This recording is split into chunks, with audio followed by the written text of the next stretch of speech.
Hey everybody, welcome to the stream. Hope you're all doing well, so welcome back to some more Pokemon Sword and Shield. Give me just a moment or two to make sure we're all good and ready. I think we're fine, but yeah, glad to see you guys all again. Hope you're having a better day than I am. It's not been terrible, just not a very great day. Things have gone alright, I guess. We can talk about that some. I actually slept well for once, unlike most of the nights I've been like going to bed and then waking up and feeling like crap. This has not been the case tonight. I fell asleep early, stayed up a little bit when I ended up waking up from it, and then went straight back to sleep. And it feels good actually after spending all this time not sleeping well to finally have a night where I actually get well rested and feel like I've had a very, very decent night. So yeah, I'll say this was a good day for me to start off with. It wasn't completely terrible. There were a few things that didn't go as great as planned. I'm sorry I'm starting so late. I had planned to start earlier. Things had not gone as I had hoped, so I won't say anything more than that. I wanted to start earlier and things didn't plan out. Actually, things didn't go as I was hoping for in terms of how they worked out. Although it wasn't too bad. Last night was pretty good. After I got done streaming, I ordered a pizza and got a large pizza. I was actually able to eat the whole thing over the course of like a day or two, and it was good. It was enjoyable. I'm glad I did. I don't normally order anything too big because of that reason that I end up wasting it unintentionally. I'm glad I ordered it though. It managed to give me something nice to eat for a little bit because I need to go shopping, get some more food soon, and probably going to happen relatively soon since I need to. Maybe tomorrow sometime. In fact, I got to talk about that for a second in just a little bit. I think I'm going to need a few days of break from streaming, guys. Before I say any more, I can explain in a second. It's not too bad. I mean, it's not terrible, but I need some time off to myself. I need to actually have a few days where I can just, cool down. I've been doing this shiny hunting a lot, and I mean a whole lot. I've been putting forth effort into this every day lately, except maybe on the first I didn't bother, but like I've been doing this for a while, and I gotta be honest, doing this every day gets a little strenuating along with like all the other stress, and I've told you guys about my depression problems. I playing earlier on some Smash Bros, and I was having a losing streak, was feeling kind of down from that night. Thankfully came back up from it after in a while and started winning and got to a point where I felt better. But yeah, it feels like every little thing that goes wrong right now is not great. I have a lot planned for the rest of the week too, so I think it might be in my best interest to take a break. I enjoy talking to you guys. I feel like I can find quite a few good points to discuss every stream, and I've still got some that I haven't even brought up yet, but I also know that I really, really need a point to just sit down, de-stress, because I've been feeling like this is going on forever and I'm not doing anything, and feels like life is not going extremely well right now, so I'm gonna need a few days to myself, and starting tomorrow probably.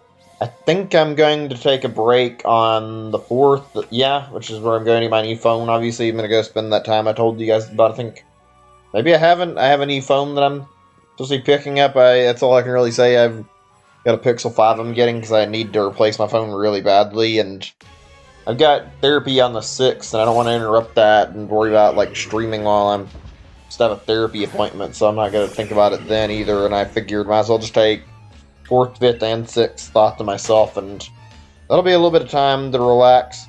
Come back probably a little more level-headed and a little more focused than I was before, so I feel like that'd be a good reason to take a break and calm down. Just make sure everything's feeling a little bit better. I had some stuff I wanted to talk about, like stuff that happened in Smash and some stuff in general that was really weighing down on me and pissing me off, but I think I am feeling better right now, and I was hoping to talk with some people about it, so I guess for right now, I'll save what I was going to talk about until a little bit later, and we can discuss it some. I don't think it'll hurt. Let's see, there was... Oh yeah, there was something I was going to bring up yesterday that I never really got a good chance to. Actually, before I say anything else, is the chat alright? I have yet to see any messages. I don't know if anybody's watching, so I need to, like, find out. I guess I can send a message in the chat and see if it goes through. Seems like it does. Okay, so I guess that answers that. Give me a second or two. I'm trying to remember. Oh, yeah, here's something I was wanting to bring up. It's like, what are some really dumb laws you guys have seen on, like, different places over the internet, maybe, or just wherever? There's some really weird ones out there. I looked up something out of curiosity, because I know there's some, like, how do I word this? I shouldn't say, like, laws that don't make any sense in other countries, and also some I found in, like, America stuff, too. Hi there, welcome to the stream. I don't think I've seen you here before. Maybe not. Can't remember, but welcome nonetheless. It's been a while since I should say I've known most of my regulars, and I don't remember if I've seen you on one of the previous streams, but either way, welcome.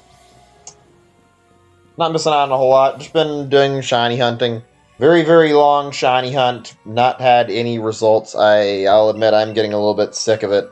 This is a very, very painful shiny hunt because I can't even tell the color apart very easy. I'm just waiting for it to be over with. So yeah, I found this page. I don't remember how I stumbled onto it. It's got like a whole bunch of laws on it that I was curious about. This is a funny topic to bring up. It's like really weird laws, and these are all from the United States.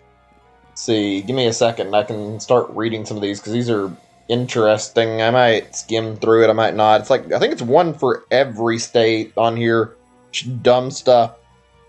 Let me see if I can find one of the ones I found really stupid on here really quick before I mention any of these. It's like one of the ones that caught my eye. Oh yeah, here we go. This is one that's down this list. This is in Minnesota. It says it is illegal to sleep naked. Like, I don't understand the law there on this. How would they know? And even if they did, like, why do they care as long as you're in the like confines of your own home and not bothering anybody? It's such a bizarre law, and the only way I can interpret that is like, yeah, they're even trying to police it from somebody in their own house. It's like, well, I guess they're implying that if you have a wife, you're not going to have any fun with your life at all then. Or even just if you prefer to sleep that way. That's a weird one. There's all sorts of stupid, crazy shit on this list here. It's funny. Give me a second here. Let's see. Okay, I guess I'll go down here. This one is one I found particularly interesting. It's the first law on this list. It's from Washington. I don't know if this is a real one because it sounds made up. When two trains come to a crossing, neither can go until the other is passed. Am I misinterpreting this? Because by the sound of how this is like sounding, it just sounds like they'd both be sitting there. How can either one of them pass if neither one of them is allowed to pass? They'd be sitting there, never able to move any. That's really bizarre. Another one, Oregon, a door on a car may not be left open longer than necessary. I guess I could maybe see that, but not really. That's a really arbitrary law. And I'm not going to read all these because there's like a billion of them. California, animals are banned from mating publicly within 1,500 feet of a tavern, school, or place of worship. Yeah, how do you exactly plan to enforce the law about animals? Unless you're just going to have somebody around, like, shooting a gun at them or something every time they like, come up like a warning shot to get them to run away. I don't see how you would enforce that. That's a stupid law, and frankly, I don't think you can police animals. There's a whole bunch of stuff on that. I think what would be best for this particular topic I was thinking of is maybe I go back and read a little bit off of this list every now and then, just for the hell of it. Bunch of stupid crap until I get to the very end of it. Let me fix my page I have open here with this on here, just for the sake of, that way I can read it easier and I won't forget what I've read already. Oh, man. I don't know. Our legal system in general in America is particularly interesting. It's not terrible, but there's a lot of laws that are a little bit questionable, I'd say, in America, so I'm not surprised there's some that are just out there and kind of sound completely batshit insane. Like the one about animals not being allowed to mate. It's like, that's not really something I feel like you can control easy. It'd be even more impressive to see somebody try to stop like two bears from mating. Like, yeah, have a good time trying to stop two animals that'll fucking maul you to death if you make them angry. Like, yeah, I wouldn't want to try that one. So, let's see. I guess I'll just start with the basics, and I don't think I've asked already. How's everybody doing today? Hopefully good. My day's been rather boring overall. I mean, not really anything happening. I had some pizza, I guess, and actually, really, there wasn't really much. It was just I watched streams, ate pizza, and then after a little bit, I got ready to set up for my own stream. It was nothing too interesting going on. Let's see. I have a few things that I set aside that I was wanting to talk about, but I'll save it for... I'm hoping that a few more people drop by for a bit of a bigger discussion, but I'm not expecting it, so if not, I'll and cover those topics a little bit later. So, okay, here's something for a little bit. Anybody here actually still use cable? I personally don't. I would assume most people who are here who... Oops, sorry, I thought I'd hit that already. Anyway, like I was saying, I'd assume most people here who have, like... Or should say, everybody's still living with their parents, probably, at least to an extent, likely has cable. At least, I'd assume most people do, because I would assume most parents haven't strayed away from it. I personally haven't had cable in... I don't even know how long. Let's see. I guess it's not been as long as I thought. I mean, I don't really use cable. I haven't lived on my own for super long because of not being in the best circumstances to finally move out, and then I finally got my own place, so technically it's not been too long, but I haven't really used TV that much. I've lived with my parents, and I've lived with my grandparents some too, and neither one of them did I really use it a lot, but they both had it. I don't really care about it anymore. I personally use the internet for all my stuff for, like, watching cable. It's always just like a waste of money, in my opinion. It's some TV, you can find some cool stuff on it, you can find some good shows to watch, but it feels kind of limited, and there's not really a lot you can do with it. I mean, I feel like when I talk about cable, there's a lot more that you can get out of just using the internet or a streaming service. Like, you get a lot more from just being able to browse the internet for whatever reason. I don't really care about piracy, but I mean, there are some shows I'll gladly watch on the internet, and if I also get easy entertainment from watching Twitch streamers, I find there's like a lot of people on Twitch that are fairly good at what they do and fairly fun to watch and can pass away the time pretty easy. It's pretty nice to find stuff like that. I find there's quite a few ways to entertain yourself online without too much trouble. I haven't yet to see like any decent reasoning to actually get cable anymore. I personally think it's going to get phased out eventually, but I don't know. I wrote this down on my thing. I know it's not something I'm proud to say, but I do have to use a little bit of a list here because it helps me say things easier. But yeah, like I was saying, I don't know if I was writing this for the sake of talking about TV cable or if this was something else, because there was something that I just remembered earlier about cables as in wires that I remembered. Actually, I guess I can discuss this now. I don't see anybody else coming in anytime soon, and this will be an alright talking point.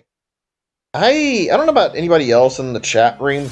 I have a lot of wires that are around my room, and normally I guess I have quite a bit in the house, depending where I'm living at. Not usually too little. at least we're streaming and using a capture card in general, I found that it's usually like a mess of wires, and I've got quite a bit. It's surprisingly walkable despite the amount of crap in the room. Like, it's not as bad as it sounds, despite the fact I'm making it out like there's a bunch of wires everywhere, because there are, but like, I've got some wires connecting like my switch to the wall, obviously, for getting it all plugged in. What's on the TV? There's the capture card that connects to my computer, which is that one's one of the ones I have a little more trouble with. Sometimes I accidentally trip over it if I'm not very careful, and can be annoying. It's also just like jumbled up where it's not neatly organized. I find organizing cables is actually annoying and kind of difficult, and even if you do it right, there's no guarantee it won't just like all come crumbling apart and then be hard to actually watch your steps, so I don't really bother most of the time.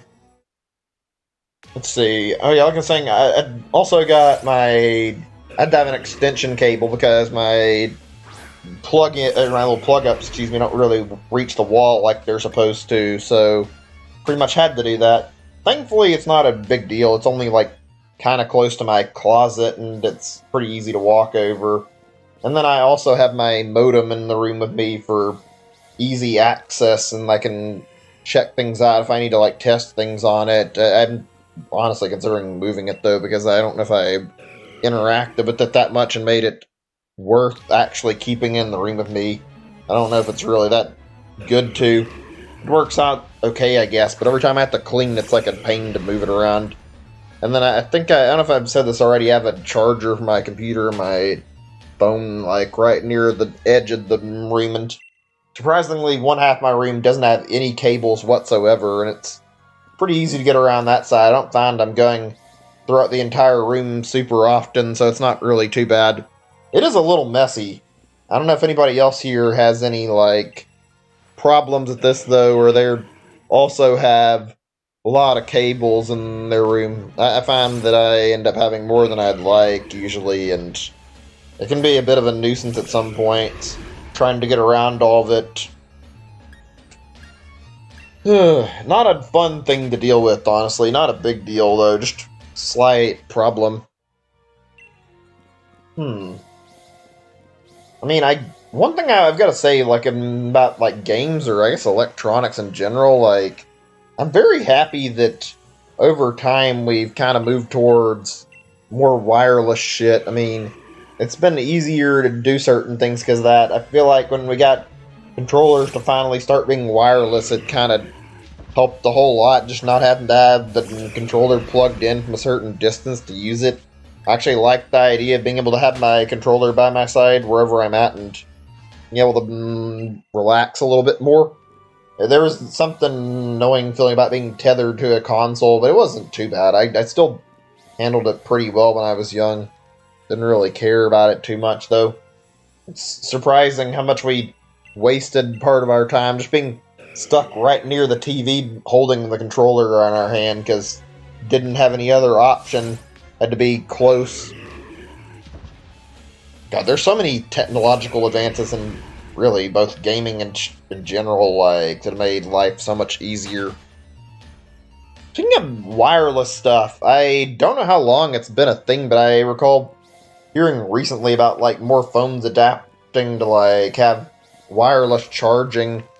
I think I've told some of you guys already. I don't know how many people here have listened to me, so people would know about this, but I have a phone that's kind of not working super well, and I think something happened with, like, the charging. I think I may have accidentally had the charging happen too much in the past few years of this phone I've had.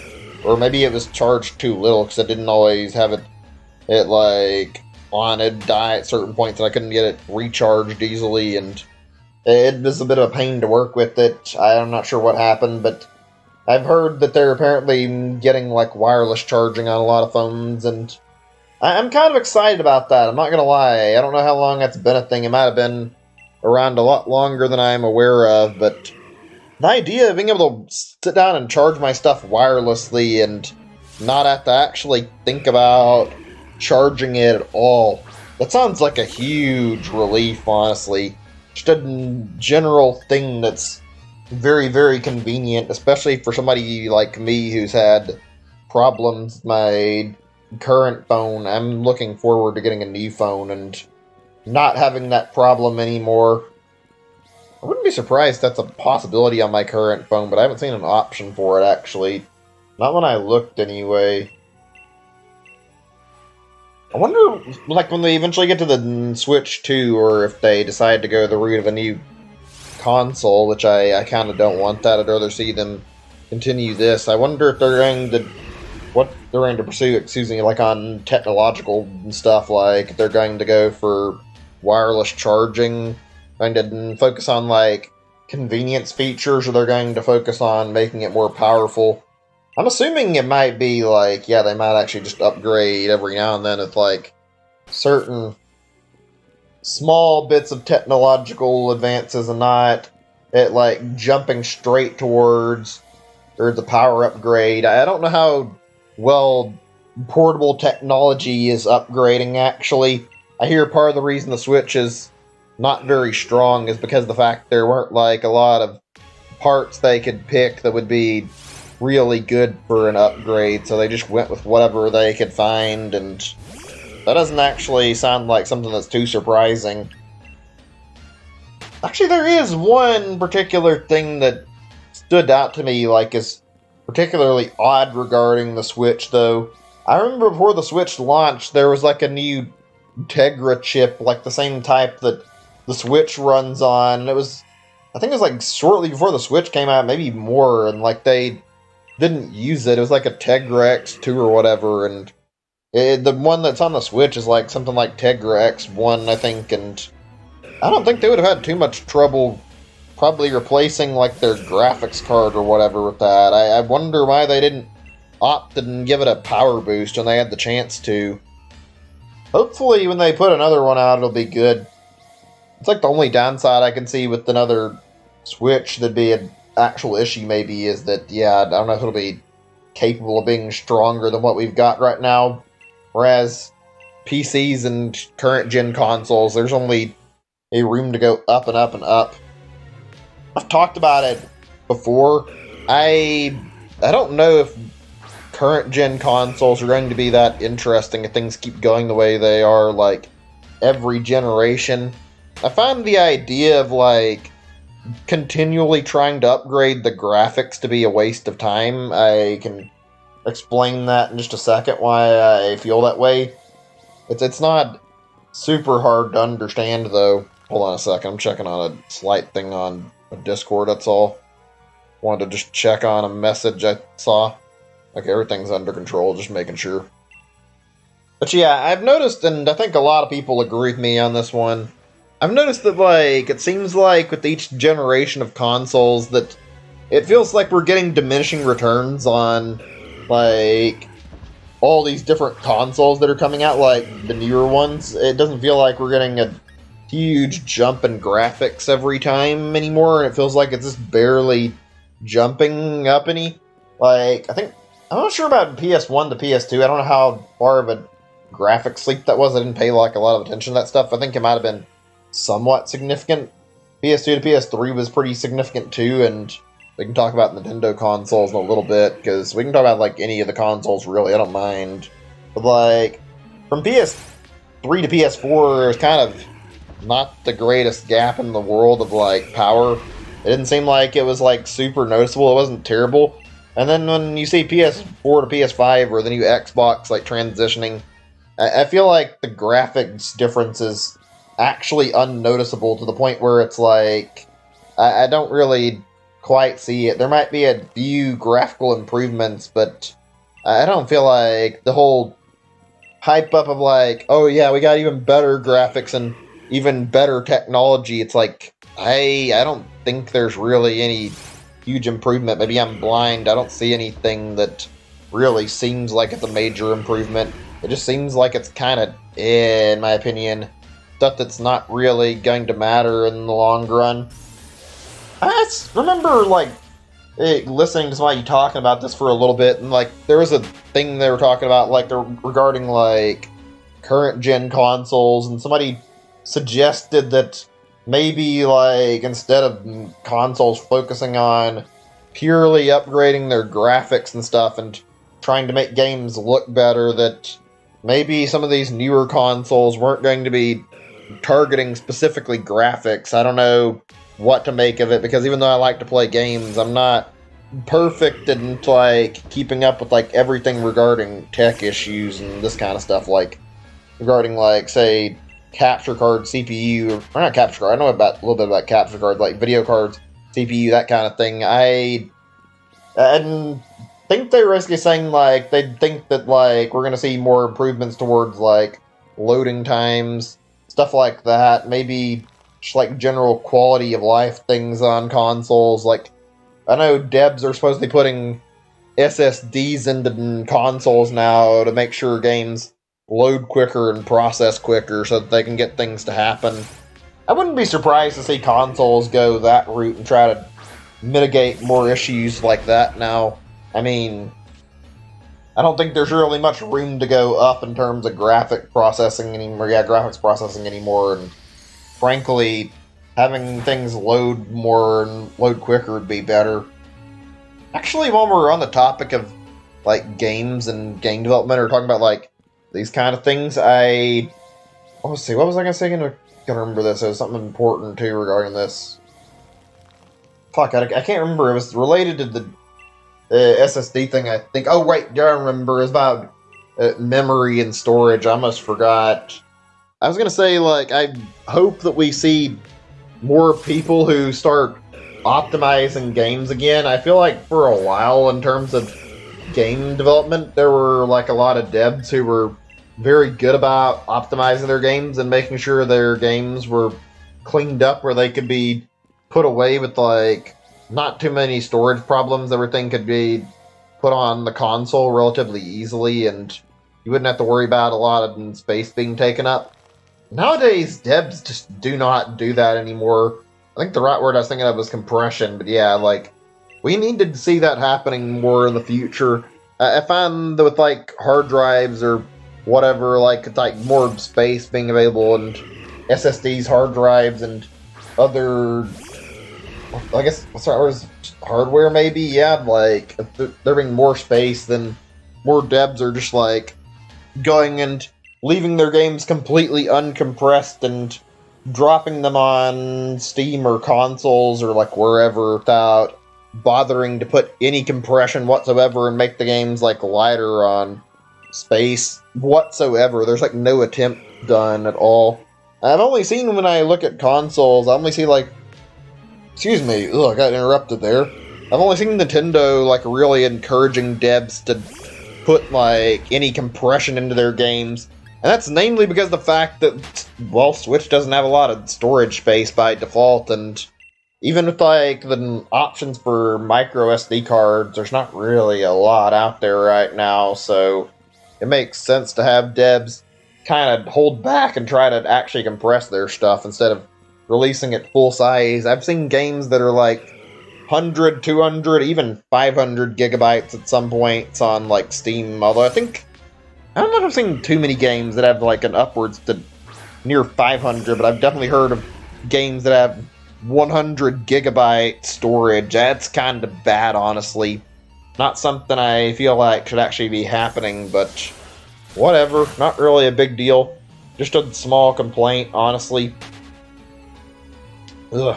There's a lot of things in the gaming world out there that could be improved upon, I feel like.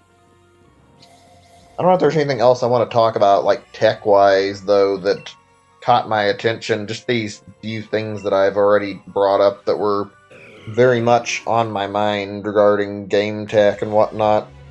Hopefully things will be smooth and we'll get some major improvements and things will work out for gaming as the whole, but who knows with how things are now, and who knows if devs are going to be compliant with anybody's wishes. Let's see, give me a second or two.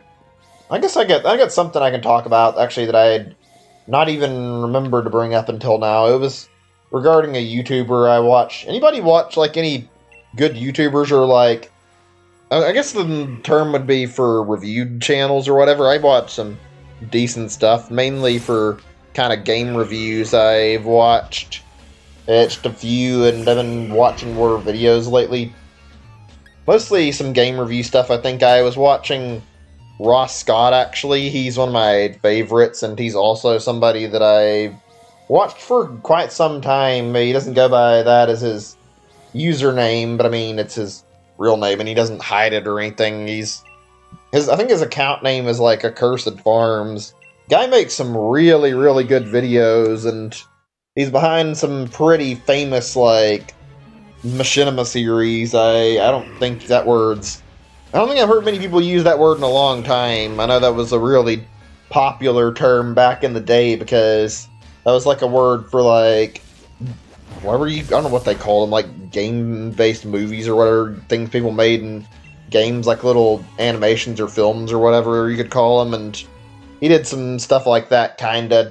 He had a series called Freeman's Mind, where it's like him narrating in Half-Life, like he was playing as Gordon Freeman, and he was acting as if he was actually Gordon Freeman. It was really, really interesting and really, really well done, and pretty enjoyable to watch, honestly. I found the whole series to be very fun. And then he also had another bigger series that did involve a lot of animation in the Half-Life 2 engine called, I think it was Civil Protection. It's kind of, if you don't play Half-Life 2, it might be a little bit harder to understand, but basically, like, the main enemies in the game, the Combine, and, like, there's a part of them that are called Civil Protection, and they're basically like little, I guess they're like street cops almost, and they get in your way in the beginning of the game pretty well. And basically, the series is kind of about these guys, particularly two of them, and coming about like random disturbances like an actual cop would, and then having to solve them. And some of them are actually very, very creepy. Some of them are just really stupid. It's a mix of interesting episodes. Also, my phone is going off. I'm going to mute my microphone and see what this is about really quick.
Alright, sorry about that. I had a phone call. I wasn't going to ignore it because it was actually kind of an important call. It wasn't anything super big, but it was call from my mom, and I was checking what they wanted.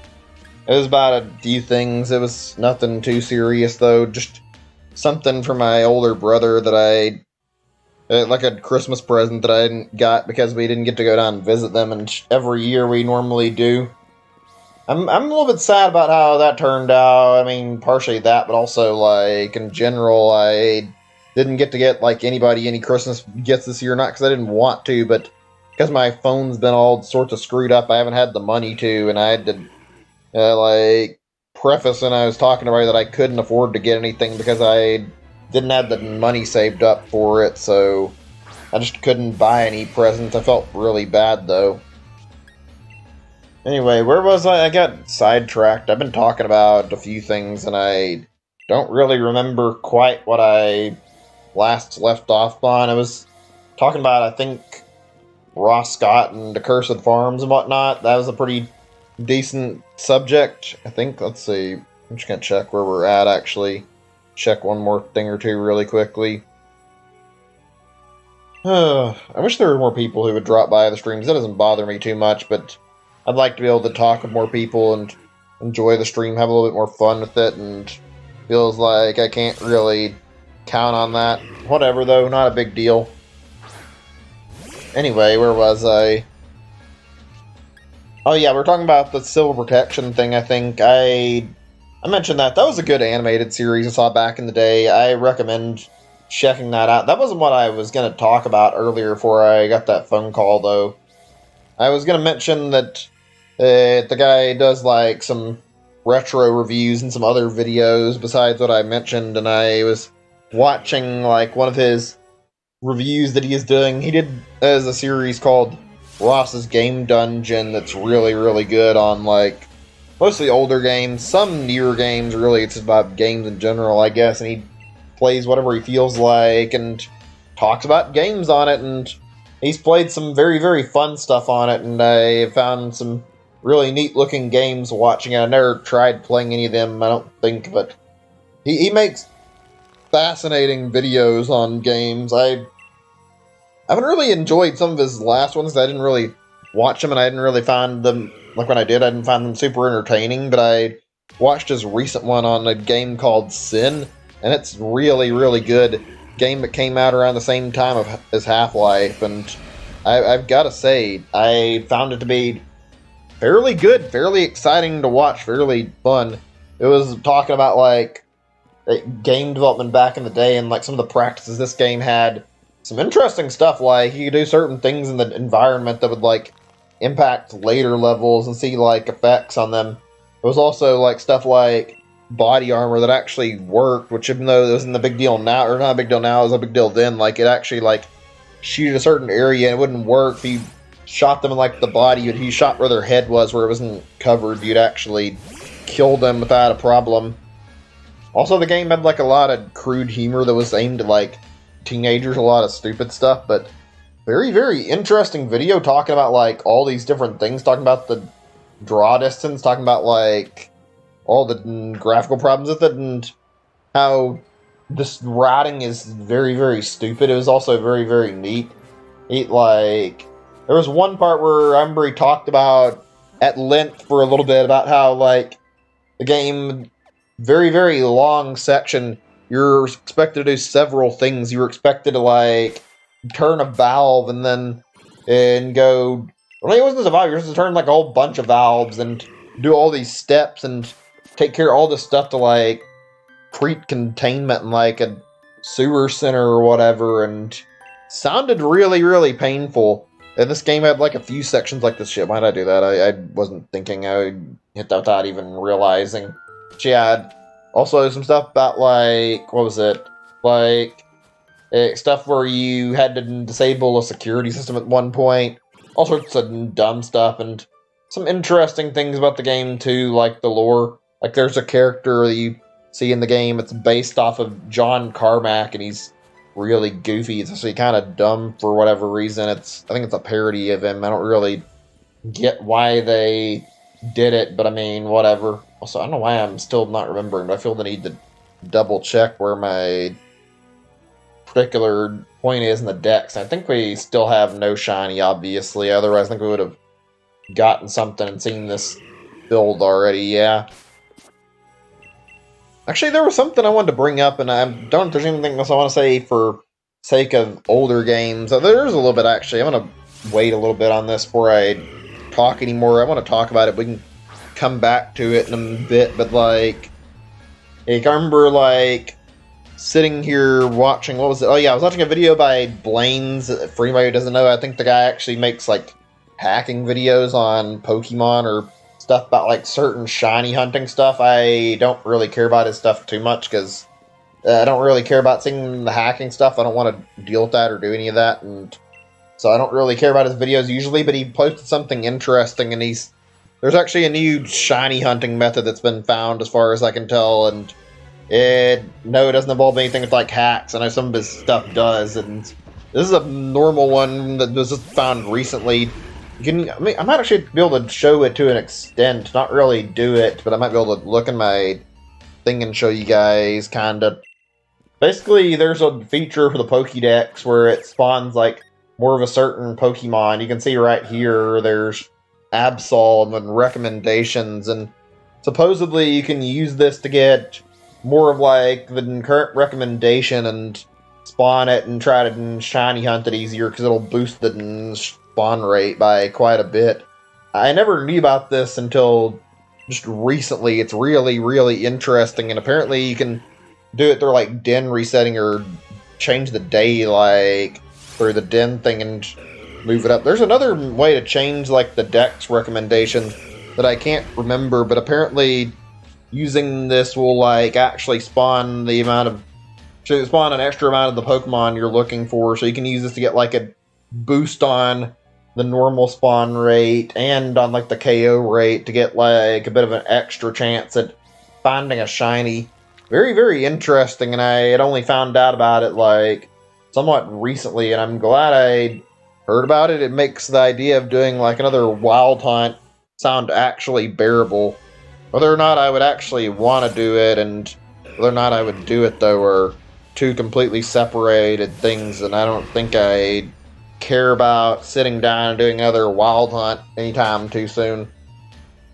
Like I said earlier, I think I need a bit of a break after I get this Regice, actually. I think I need some time to just cool off and not think about anything more than just taking it easy, because I've been streaming so much to try and get it, and doing nothing but this over and over again is kind of melting my brain a little, I feel like. Like, I want to make sure that everything's fine, and I'm not losing it from boredom from doing this hunt so much, and also frustration. Is the chat room working? I haven't seen a message in some time, and I'm not sure if everything's okay or not. I figured it wouldn't hurt to just check and ask. Actually, like, backing up for just a second, it's not really a big deal. Just like a thing I wanted to mention, like, I'm surprised it took as long as it did for anybody to figure out this Dex shiny hunting method existed. I'm pretty sure the recommendations have always been in the game. I'm surprised nobody realized you could use this for boosting shiny rates, or not really shiny rates, but boosting spawns to shiny hunt. Yeah, okay, good. Good to know, making certain everything's working. It's not always easy to tell if there's, like, no messages or not. Sometimes YouTube has been glitched out of me in the past, so not really easy to tell if there's things working or not. To play some games. Alright, that's fine. Not really a big deal. Alright, I guess I can go back to what I was talking about in a second, if I can remember what all I was gonna say. It wasn't anything too much. It was about that game I brought up, that Sin thing. What else was there? I already mentioned everything that was important about the game. Oh, right, there was one other thing I almost forgot about, and it was like a really, really interesting look into, like, older games. Not something that's, like, highly uncommon knowledge, but apparently this game was, like, not the best, and there were, like, a few bugs in it, and it was, like, apparently when the game came out, it was released around the time that it, like, there were quite a, and then the patches were, like, brand new, and they pushed the game out without finishing everything, and then they later pushed out like a patch for it, and because this was still like new practices, they got hammered pretty hard for doing it in the first place, and people couldn't really download the patch to fix the problems in the game very easy. It was like a 19 megabyte patch. By today's standards, that's nothing, but back then with like dial-up internet, that was like ridiculous to download. Found it to be pretty interesting hearing about that. Hey Wayne, welcome to the stream. Bad news. I don't know what that's talking about. I mean, I hope it's nothing serious, but that doesn't sound good. I'm wondering if this is like something related to YouTube or what, or hopefully it's not anything too bad. Ugh.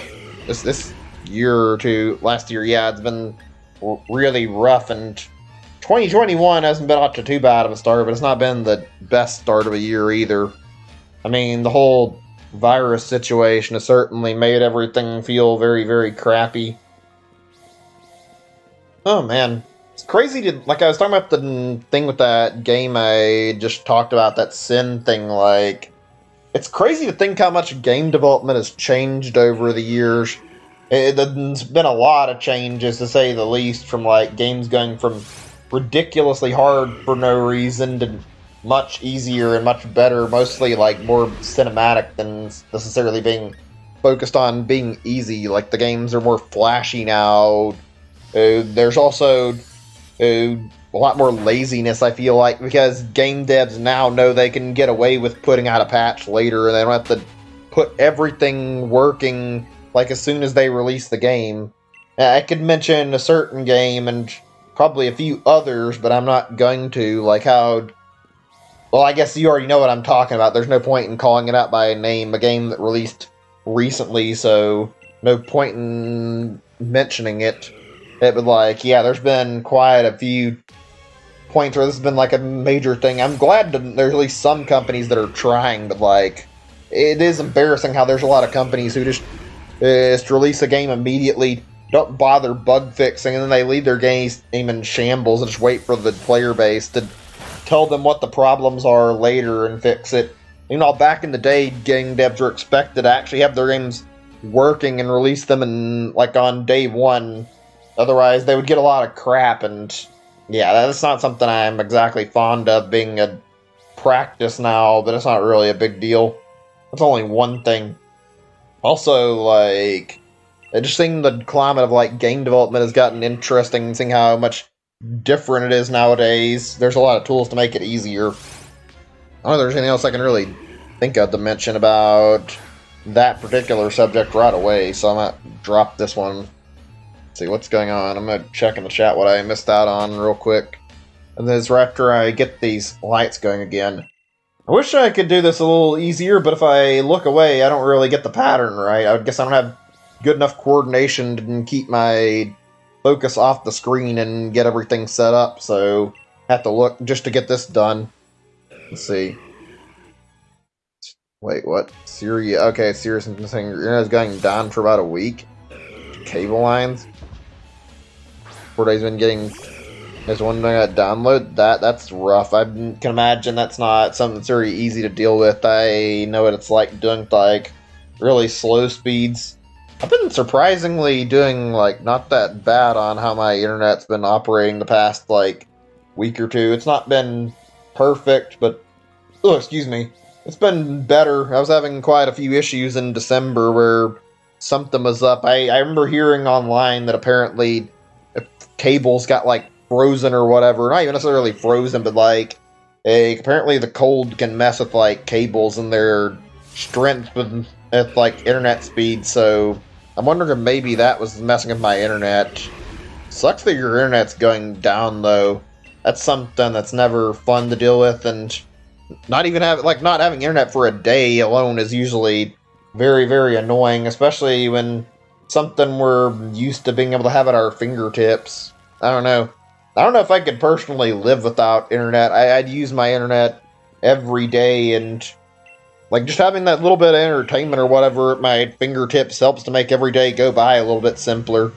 It's nice to be able to sit down and chill to a stream or watch a show that I want to and not have to think so much and just have something to relax to.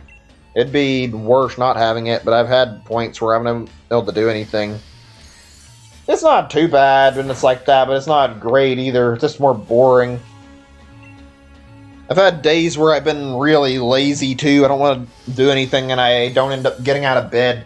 I'm sure you guys can relate to this to an extent. Like, you just lie down, you don't feel like playing games, you don't feel like doing anything. You just get up to eat and then you go back to bed after you like lie down and take care of necessary business. It's not really anything that happens. I don't do that very often, but there's those days every now and then when you feel like you can't do anything and you don't care to do anything and all your brain wants to do is just sit there and sleep.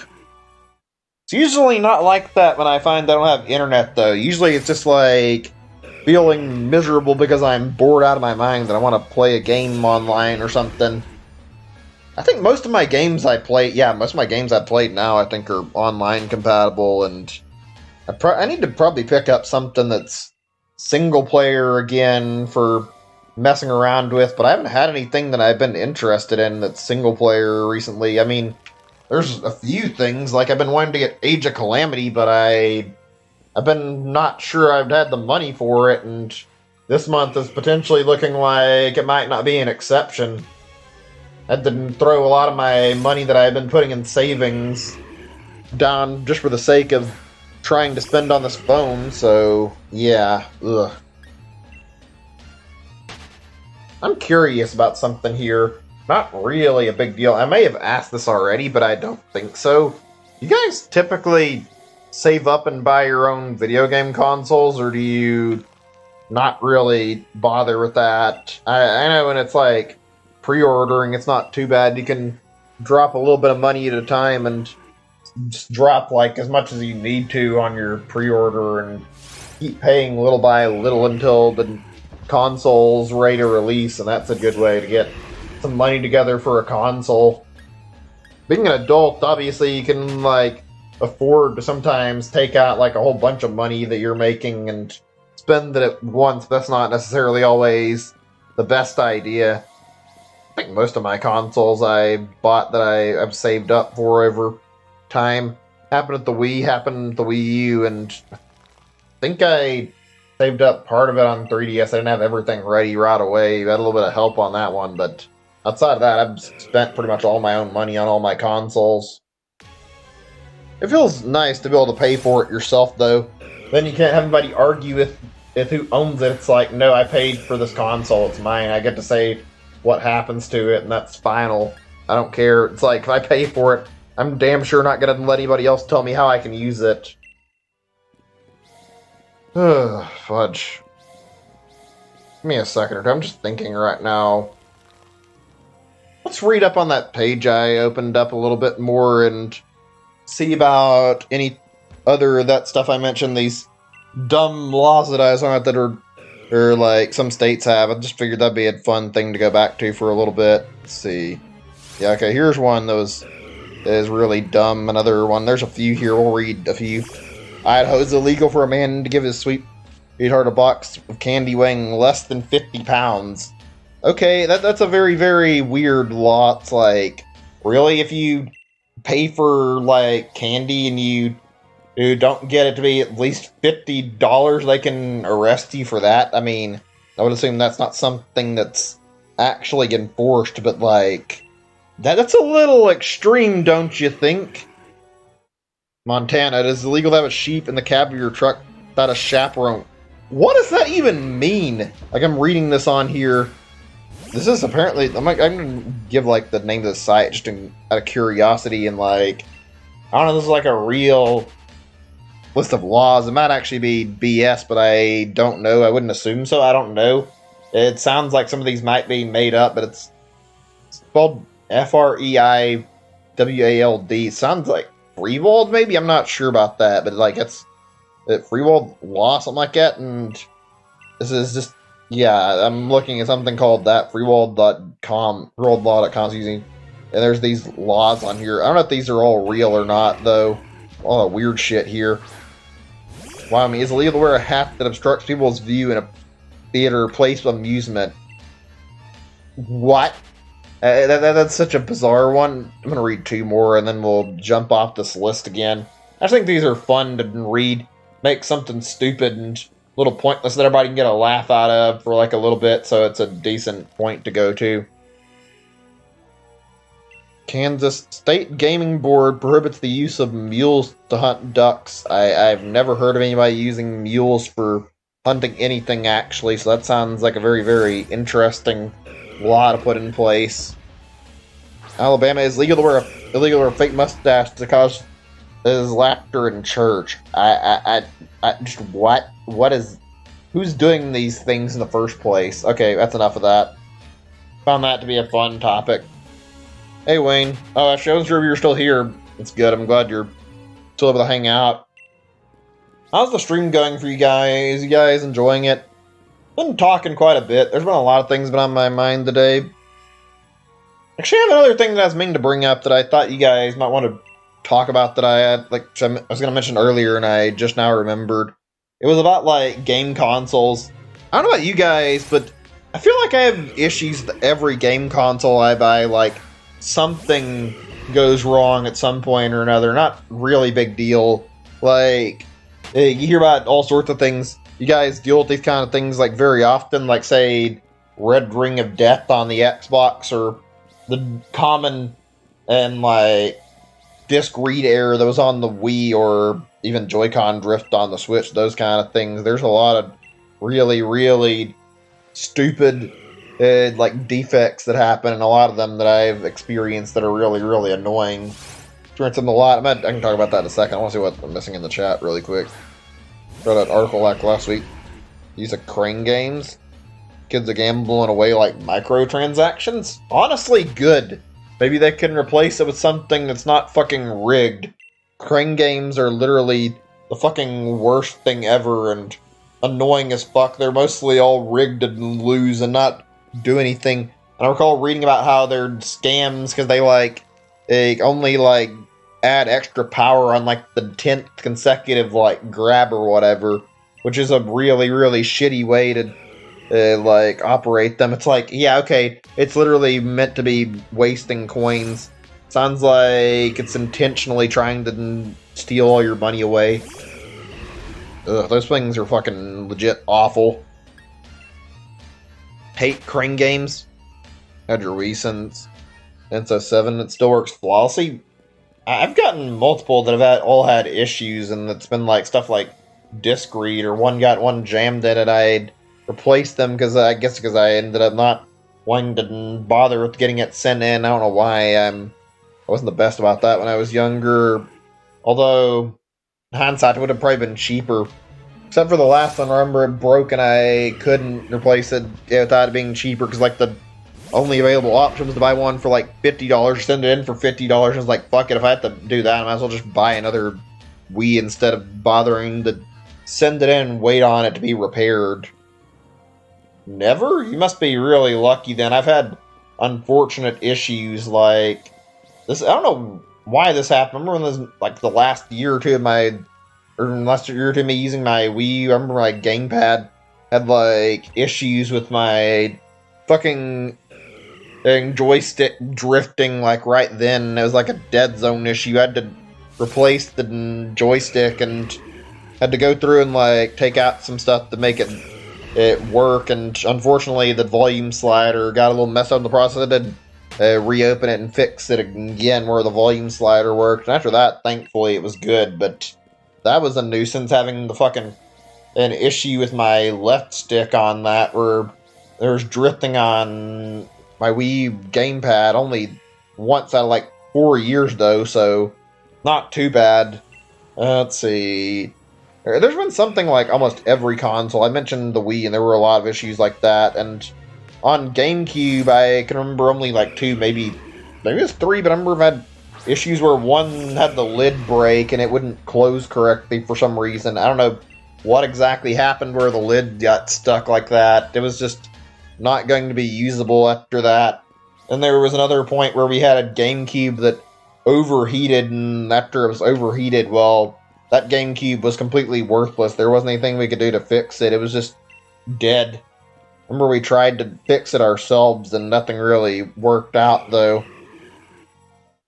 Well, handhelds isn't nothing. I guess you're just lucky or built. Well, I don't know. That feels like it's just varying luck. I hear a lot of people say they had no issues with GameCube and Wii, and I've had the opposite experience where I've definitely had issues, actually. Quite a few of them. When it comes to N64, I don't think I ever had like a proper issue with the N64. The biggest problem I have with N64 is that I remember when I was using the controllers, N64 controllers fucking drifted all the time, and I had to unplug them, replug them to get them to work correctly. It was a fucking uphill battle of just getting the goddamn controller to stop drifting, and thankfully, like, the unplug, replug actually worked fairly decently. I had that issue with the GameCube to an extent as well, and I never had any issues quite like that on SNES or NES, though. I remember those actually ended up working perfectly well. I didn't have a lot of time with my NES to begin with, so I don't really remember if we ever had any proper problems that came up with the NES, actually. I do remember the same issue that everybody had with the SNES, though, that we had definitely had. And that was the fact that with, like, most cartridge-based systems at the time, there would be a problem with the game cartridge. So you'd have to take the fucking game cartridge out of the SNES, then you'd have to take it and you'd blow in the bottom of it, and then hopefully the game would fucking work when you plugged it back in. And I think most kids back in the day dealt with that. That was very, very annoying. That was the only problem I remember having with the SNES, though, was dealing with game cartridges constantly having some sort of issue and needing some sort of maintenance. I remember hearing, like, later that, like, blowing in the cartridge actually was bad for it.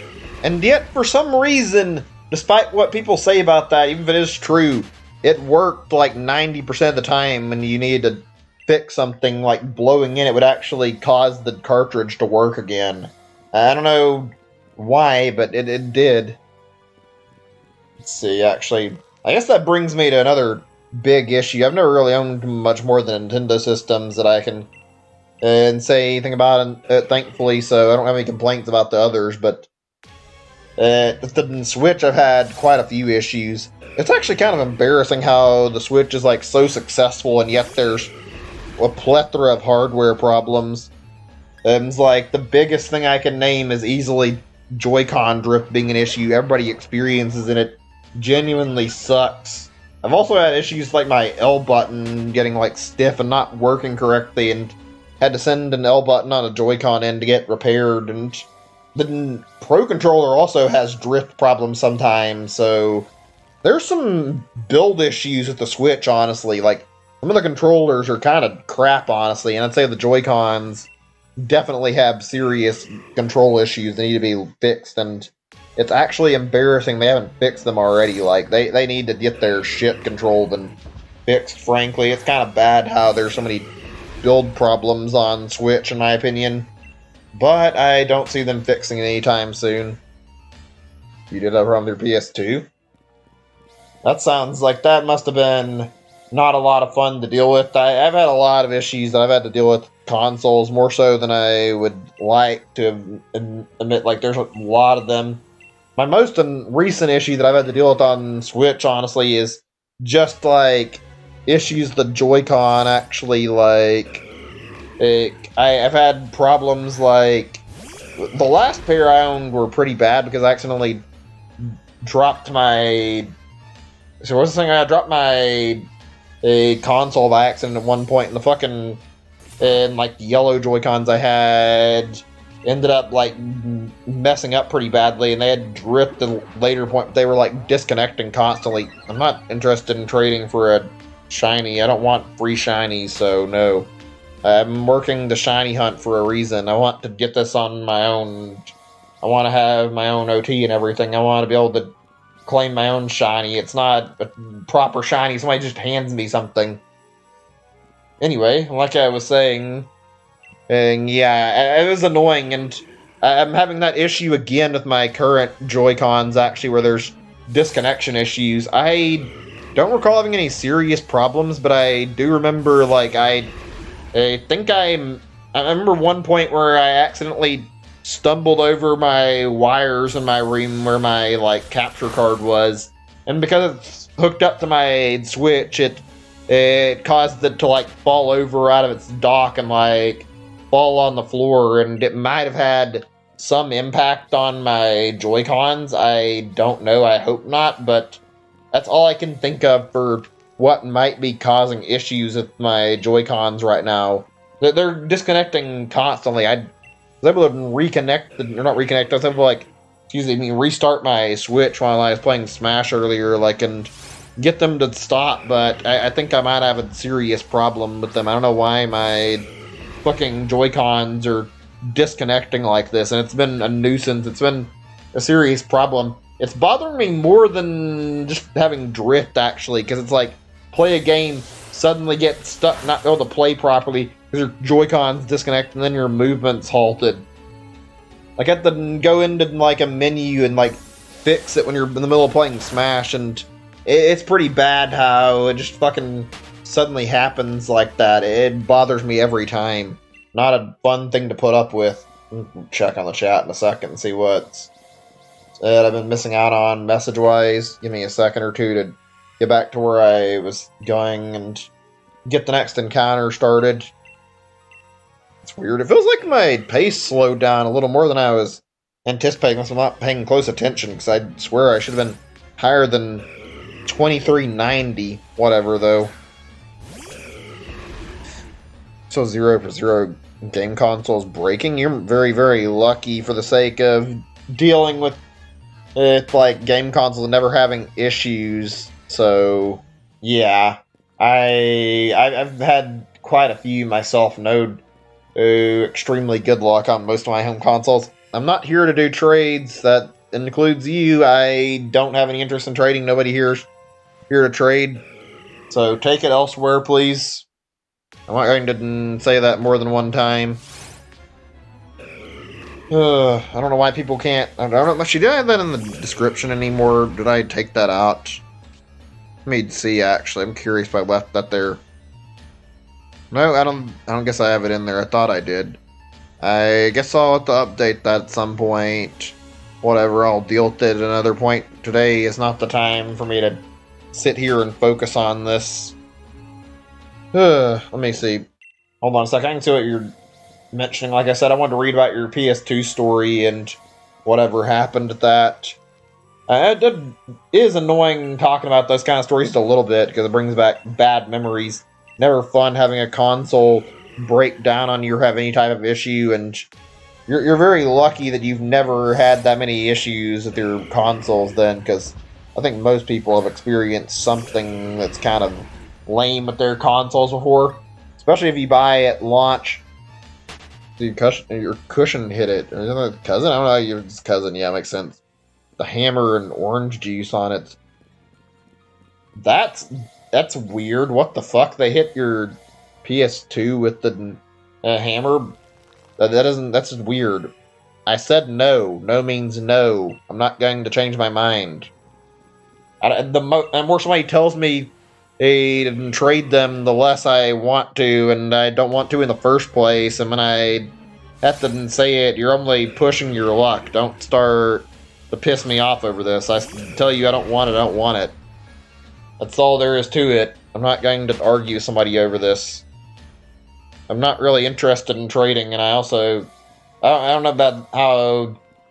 Or should I, excuse me, say somebody else in here tried to offer like a shiny Regice before I told them I'm not interested, and it's...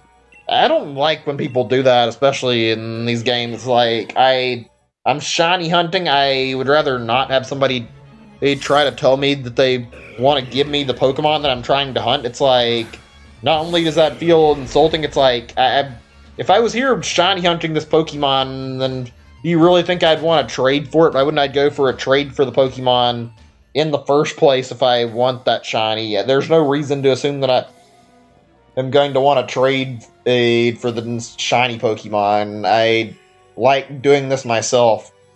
Most people who want to do these kind of trades are the kind of people who will actively seek out trading them. Just being honest here, like, if they wanted to take a trade in somebody, they wouldn't do the shiny hunt, probably. Anyway, let's see, what else is there that it's on my mind?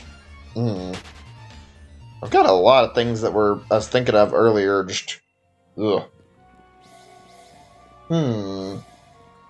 Nothing else is, like, immediately coming up. Give me a second or two. I've got some things I do want to talk about. I just need to look at something. Give me a moment or two. Seems to be one of those days. Thought I'd have more that I wanted to bring up. Oh, yeah. Apparently, Flash, like, officially died out, like, just recently, and I completely forgot about that. Anybody been playing any Flash games, like, before Flash died, or... You guys not use Flash for anything or ever, like, play any Flash games? I used to play a lot of Flash games back in the day, actually. I used to be big on Flash games and played them for, like, the sake of just having something fun to do in spare time. It was a way to kill time, and there weren't any games that I liked or were interested in out of the time. Or as a kid, it's a good way to throw away your time. Apparently, I've heard of, like, people saying that it's not too bad with the Flash player dying and whatnot, and supposedly they've been working out well. That supposedly, like, games have swapped over to using HTML, and I hear Newgrounds has had, like, a Flash player emulator or something working. I don't know how well that's working. I'm assuming some games are probably not still there, but it must suck a little bit for all these old, really, really cool Flash games that are just disappearing off the internet purely because the fact they operate on Flash. Like, there's some good memories and that stuff. I remember quite a few that I played that were fun. The Impossible Quiz games were all things I really enjoyed. Those were fairly stupid, fairly fun ways to distract yourself, waste time for a little bit, and they were good. They were dumb, but they were enjoyable. I don't remember what it was. I remember another one that was like medieval. You used like a guy with the sword, and I think you like had to do like tower defense. You got like catapults and stuff, something like that. I can't remember what the name of that was that I enjoyed. I remember Cartoon Network had a site for Flash games too, and that was pretty fun. There were a lot of good ones. I think I missed out on like some of the better Flash games, but I know a lot of them, but I can't remember a lot by name right now for whatever reason, even though there were quite a few good ones out there. Let's see, actually, I've heard the Henry Stickmin collection was pretty good. I remember that being, I think it's somewhat recent. Maybe there were some older ones. I remember looking at it, and those games looked pretty good. There were a lot of those games that were fun, though. Seeing them all just, like, be purged because of Flash player being dead is actually sad, in my opinion. I've genuinely enjoyed playing Flash games quite a lot, so seeing them all disappear like this and there only being so many left is definitely a little bit heartbreaking and hurts a little bit, to say the least. You guys play Flash games any when you were younger? Do you guys not have any experiences with Flash games? Like I said, I played them quite a bit. I don't know how many people here played Flash, though, and end up doing other stuff instead. It was crazy back in the day trying to entertain yourself on the internet. Not really a lot to do. Just browsing shit on, like, Internet Explorer or whatever, playing Flash games or doing anything to keep yourself from getting bored, actually. Don't remember there being a lot of activities out there either. Just whatever. Let's see, give me a second or two and I'll look around and see what else I want to talk about. There's a few things I could talk about, actually.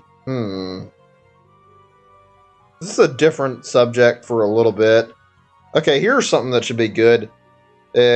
So, how many of you guys get, like, annoying emails fairly frequently, whether it be spam or what? Like, I see a lot of those, actually. I don't know, I used to not get that much spam in my inbox. It just sort of happened all of a sudden. I don't know if I went to the wrong site and it automatically put me on one of these lists where they start spamming you with fucking all these stupid emails and all these, like, spam emails and phishing emails and other shit. I've gotten a lot more of those kind of malicious phishing emails all from like different people pretending to be some website like Amazon or YouTube or say a like PayPal, just all recently.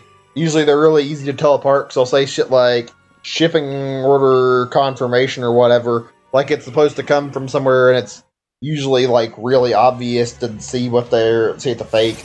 Usually they'll have like a really, really stupid looking email address following like the message, and you can figure out pretty easy just looking at that it's a phishing email.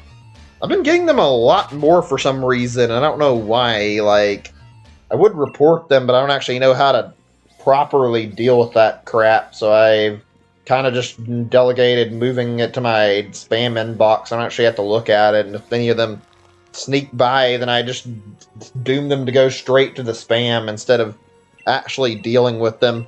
It's a little annoying having all the spam in there. Although, to be honest, it is kind of... That's one thing I will admit that I enjoy to an extent. Not a lot. I just enjoyed looking around in my email inbox and seeing really dumb emails. Not the phishing ones, but just seeing emails where people send spam and they put up like a bunch of weird or garbage or gibberish or whatever that's like hard to read or hard to understand. I find it fun to sit there and read that stuff and see what kind of stupid looking emails I get sometimes. Do I like the actual food spam? No, I don't like... or I don't know, I shouldn't think I've actually had spam, to be honest, in terms of food. Spam in terms of internet spam is actually very annoying, though. I think I've heard of spam being not the best.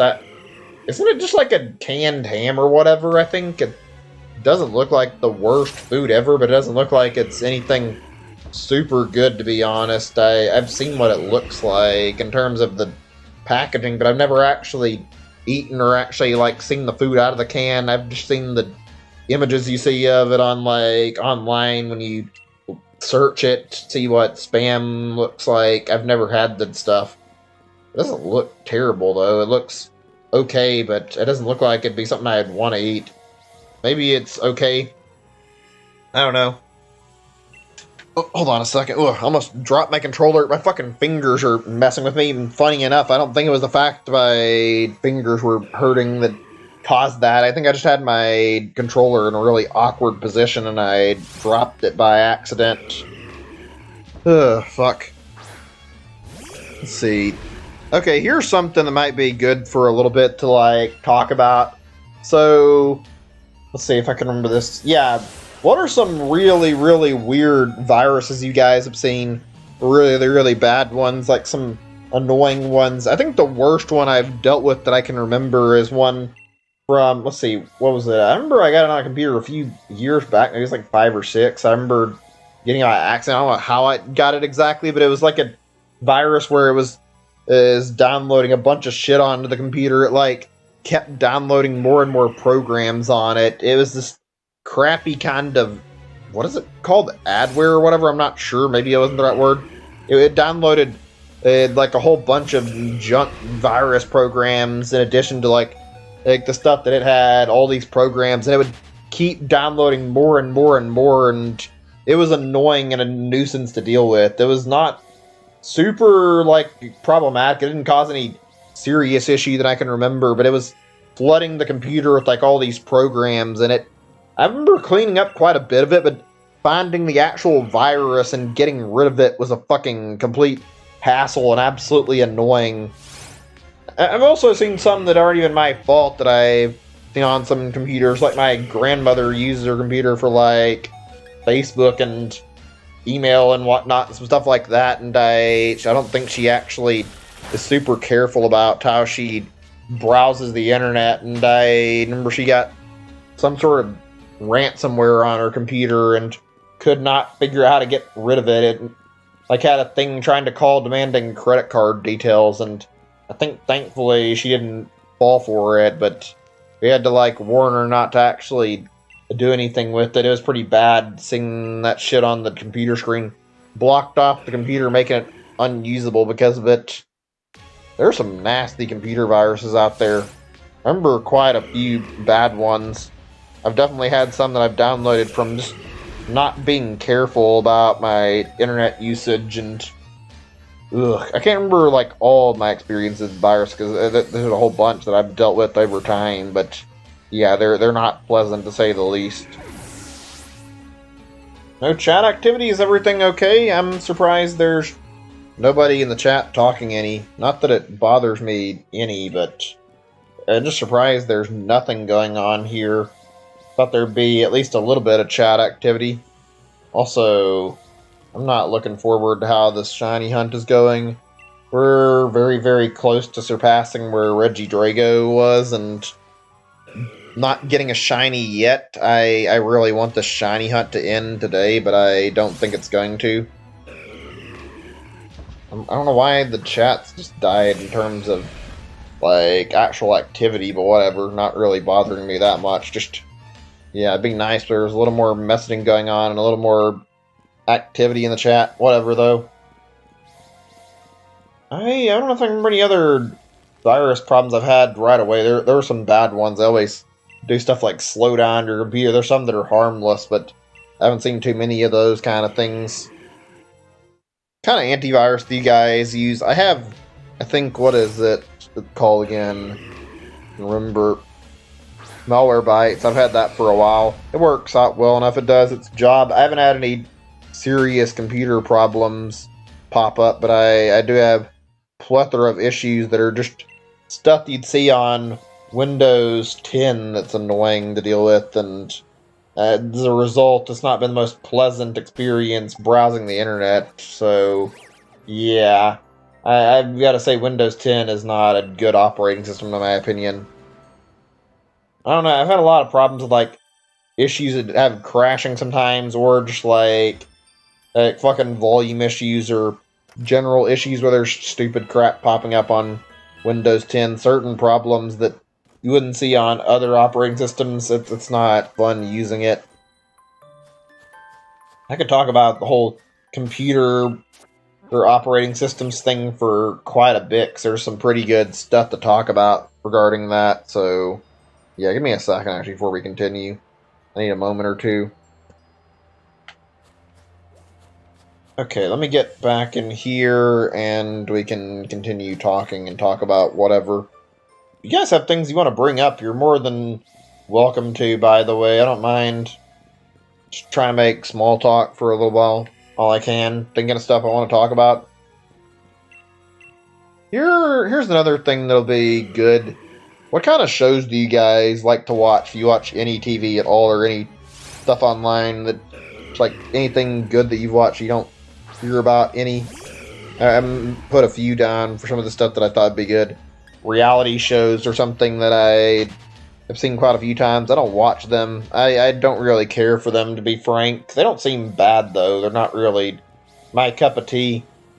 I'm not actually sure, like, what... I know about reality shows, like, kind of what they are, but not really. Like, I think it's supposed to be, like, something about following somebody's life. I never really cared for that kind of stuff. I don't think it's something that's interesting. Like the Kardashians, I never really gave a shit about that. You guys ever watch those kind of shows? I don't find watching that kind of thing to be interesting. I remember back in the day, there was like some show, I forget what it was. I think it's called The Apprentice. So like it followed like the life of Donald Trump before he became president, and like somebody would like follow him around trying to like steal a suitcase or whatever. Or they would follow him and like have to do this like job following what he was doing. It was an interesting and weird show. I didn't find it to be very good, though. I didn't really care about it. Something on my tongue's bothering me. Give me a second, actually. I can't feel if I got it or not. I'm gonna have to ignore it. Maybe it's just me. It's like feeling when you get like a hair on your tongue. Nasty feeling. It's really disgusting. Getting a hair in your mouth just suddenly. I hate that feeling so much. It's just awful. I can't remember. Actually, yeah, because I never really watched too many reality shows. Like I said, I didn't find them to be that interesting. It's alright. Whenever I watch, I remember trying to think of it, it's like I think of like stuff like TMZ, and I know I don't like that show, so yeah, I don't know. What kind of shows do you guys watch? I remember another one that I watched, like one of them, I was like on the same time when they were like Cartoon Network was doing like the whole thing with like reality shows on it to some extent, like game shows and whatnot. They weren't doing as many cartoons, which I fucking hated back in the day when they did that. They did those shows like that Destroy, Build, Destroy shit. I didn't care about that at all, but there was one show I remember that was on during these blocks that was actually kind of good that I liked, and it was I don't know if you'd call it a cartoon show or what. It was similar to Adult Swim's, like, Robot Chicken. They had a show that was on called Mad TV, and I think Mad TV's been around for some time. That was a pretty decent show. Mad TV had a lot of fun skits to watch. Were they amazing? I don't know if I can say they were my favorite. They were alright. They were good, though. Mad TV was fun to watch. I always remembered, like, watching, and one thing I always enjoyed about watching Mad TV was I would enjoy sitting around watching and then seeing, like, Spy vs. Spy pop up. I always found the Spy vs. Spy stuff to be really, really good. Really, really interesting, too. It was a silly, easy little cartoon to, like, take your brain off of thinking for any amount of time and just enjoy what was going on screen for a little bit. It was fun to watch, I'll say that much. I think I already said that, so sorry if I'm being a little bit repetitive. Let's see. I don't know if there's anything else I want to mention for the reality TV's part. I see that the chat's got somebody in here, and I can't tell if it's working. Is chat okay? Like I said, I'm sorry if I'm asking that more than necessary. It's really weird to see the chat have people in it and then see that it never gets any messages. It doesn't bother me that much, but it's also a little hard to tell when I don't know for sure how the chat's holding up, so I have to ask if there's anybody still around or if it's still working or not. Okay, cool, looks like it. Let's see. Another topic related to this that I wanted to bring up, this is gonna be another short topic, I think, for a little bit. Have you guys ever watched, like, soap operas? I watch them sometimes. It's not really anymore that I watch them, but it was more like on TV every now and then. You can't find anything interesting worth watching, and then they'd be on TV. Just sit down and you watch it because you don't find anything better, and you just focus on the one thing you can find that's interesting for a little bit, and then after time you find you get absorbed into watching it. I've never really cared for them. They're always kind of overly dramatic and usually follow the same plot line. They're alright. It seems like when I browse TV and, like, look through shows, not as much as often like nowadays, but like in the past especially, you'd look through and there'd always be, like, at least one of them sitting around on TV, and usually it'd be some Spanish one or whatever, and just sit there, like, you could watch it for a little bit and maybe understand it. It was weird. Like, they were always on. They were okay. I never really found any attachment to them. It seemed like the plot lines were usually, like, either really similar between every soap opera I've ever seen, or they were pretty much the same no matter what, so it was never something I enjoyed watching. It was alright, though. It just never was worth it. There were definitely more quality things you could watch on TV. I don't know if anybody, like, can relate to this. When I was younger, at least, I feel like when I was, like, sitting down and, like, watching TV, it was always, like, a really, really special occasion when you, like, sat down and flipped around on the TV, and then you found, like, a station or whatever where they were, like, airing a movie for the day or for the night or whatever. Especially if it was running, like, the whole day. I always enjoyed looking around on different TV stations, and then I saw that there was actually a movie on. I'd usually sit down and just watch it. I remember some pretty good ones, like Disney had quite a few points where they had, like, movies going literally, like, the whole time the channel was on at some point. I remember, I've watched Finding Nemo multiple times. I think I saw it on Disney a few times, and I've seen a lot of their catalog through that, just doing that. Let's see, what's one of my favorites I've seen on TV that I can remember? I think we watched Terminator over pay-per-view. I could talk about a lot of good movies that I've watched. I don't see my parents when I'm like watching TV with them like ever seeing anything interesting, which nowadays it's very infrequent since I don't really get out and go visit very much to begin with. But I've seen them watching like usually like Western shit because my dad likes watching that kind of thing. I personally don't really care for that to begin with though, so don't really bother with that usually. Let's see.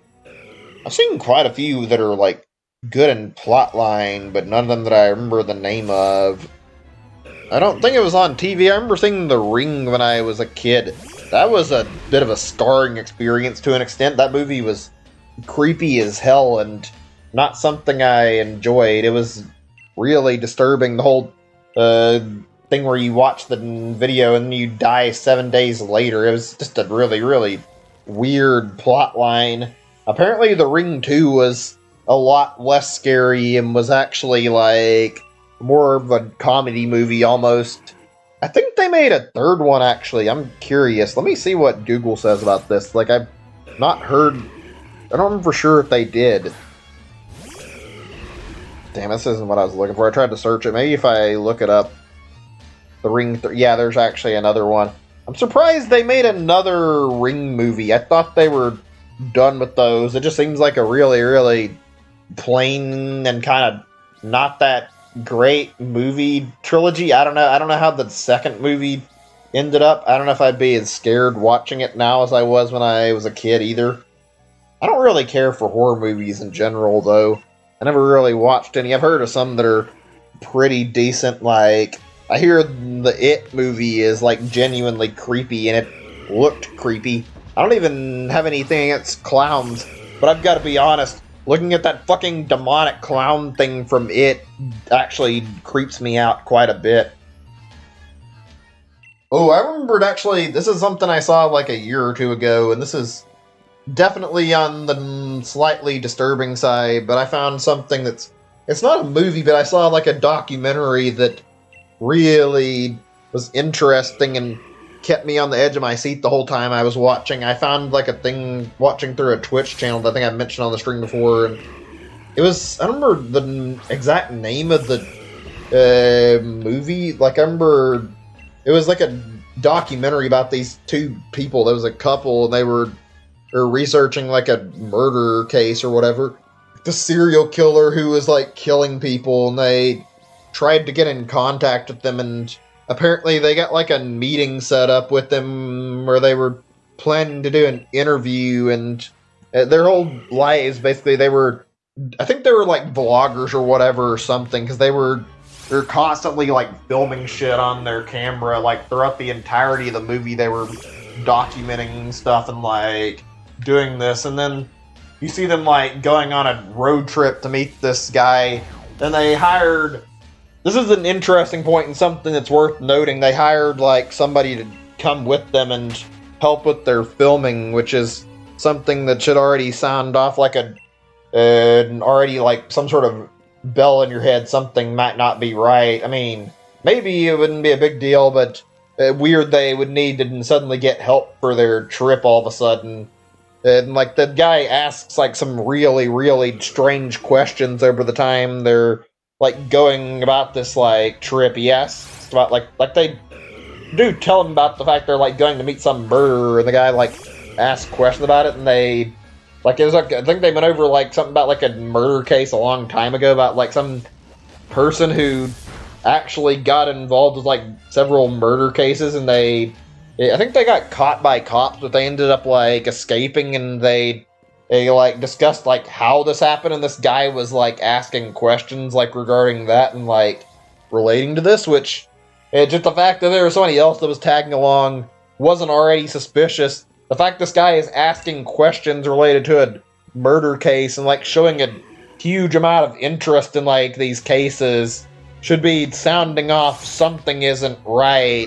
They didn't think anything of it, and then later in the movie, they like you see like the guy proposed to this woman because it's supposed to be like a girlfriend he's been with a long time, and they supposed to get married, and then like near the end of the movie, like big spoiler and plot twist happens, and like turns out the guy they've been and like riding with the whole time is actually the fucking killer they were trying to meet up with. And when they get out of their car to meet with him in like the middle of the night or whatever, he like ambushes one of them when they're not looking and like ties the like wife up, and I think he like stabs him and like leaves him to like bleed to death. It's really, really creepy. You see the husband come up to try and save her, and he knocks him out and then does the same thing to the husband. It's really, really disturbing, actually. And I think it's like, I don't know for sure, but I think I remember something around the lines of it being thing at the end where it said it was based on like an actual murder case, and like how the person was actually not found, like even after or like several years, they still don't know where the hell he went, and that he'd supposedly escaped. It is creepy as hell to watch. It was interesting too. I wonder if they ever closed the case or if they ever found the person. I would assume that might not have ended well. I know there's definitely some, unfortunately, that don't have like a definitive ending and they never find anything, like Zodiac Killer case. I don't think that ever got like an actual end to it where they ever found the person. Ended up showing up and always escaping his crimes. I remember there's a lot of people still, at least back in, excuse me, my throat's acting up a little bit. I'm gonna have to get some water in a little bit to try and clear my throat. I see a lot of people, like at least in 2016, that were making a lot of memes about the Zodiac Killer and claiming that Ted Cruz looked a lot like the Zodiac Killer. I find that was really, really stupid and really, really funny. You can find some really, really dumb shit if you look really, really hard and see some really interesting memes out there. Actually, what are some good ones between the last year or two that have been relevant? I remember a few things that came up from last year. Nothing crazy from last year. The one I remember that I didn't like and I found to be really annoying that was around, it wasn't too much, was that stinky shit that was popularized last year. That was one of the fucking literal worst memes of the last year, and frankly, that was a fucking stupid one that wasn't any good in my opinion. I remember that song from Yakuza, that Baka Mitai song, that got like a boost in popularity and got like a good bit of meme status for some time last year. I don't remember like a lot of stuff from last year that was big meme-wise, though, when I talk about it. I've shown a few clips that were good. I don't think I'm going to bother playing all of them, but I could play some of them if I remember. Like, there was one with this guy who filmed some videos of this cat. It looked really weird, and it was like him complaining and yelling about some weird cat. It was actually really funny. You could probably find it if you look up weird cat on YouTube or Google and find the results pretty easy. It's a pretty interesting and pretty funny little video. Let's see, anything else that was big? I don't recall any other big memes, actually, as far as I can remember. As far as I remember, I just remember Big Chungus getting popular, but that wasn't a 2020 meme. That was before 2020. I'm surprised that Big Chungus has, like, any relevance, because I still see people using it every now and then, but it seems like the kind of thing that would have died out really quickly, and it's still around somehow. Alright, let me see what else I want to bring up, because I don't see anything else I can think of on the meme front. Last year was kind of a weak year for memes, surprisingly, which is interesting, considering this is one of the few years where everybody was kind of stuck inside, not able to do anything, just cooped up all year, and yet memes didn't go anywhere. I find that really, really particular, how we didn't see any particularly big memes last year. I don't know. I guess there were a few, like, jokes about games you've seen, but I think most of that was, like, 2019, because I remember, like, No Man's Sky and also, like, what was it, if I can remember, Fallout 76 both got memed to hell for being really not that great and kind of unfinished when they first came out. And I know in the case of No Man's Sky, it's kind of gotten a little bit better. Give me a second or two. Search something really fast. I Okay, there we go. 1 second now. Let's see. I'm just trying to see what I want to bring up. I'm not sure what to talk about at the moment. It's the only thing, because I don't know a lot here. Let's see. Here's something that'll be good for a little bit. What's everyone's favorite animal, whether it be house pets or anything? You can talk about general wildlife, anything you think is good. Everyone's favorite animals that are out there. I'm curious to hear opinions on it.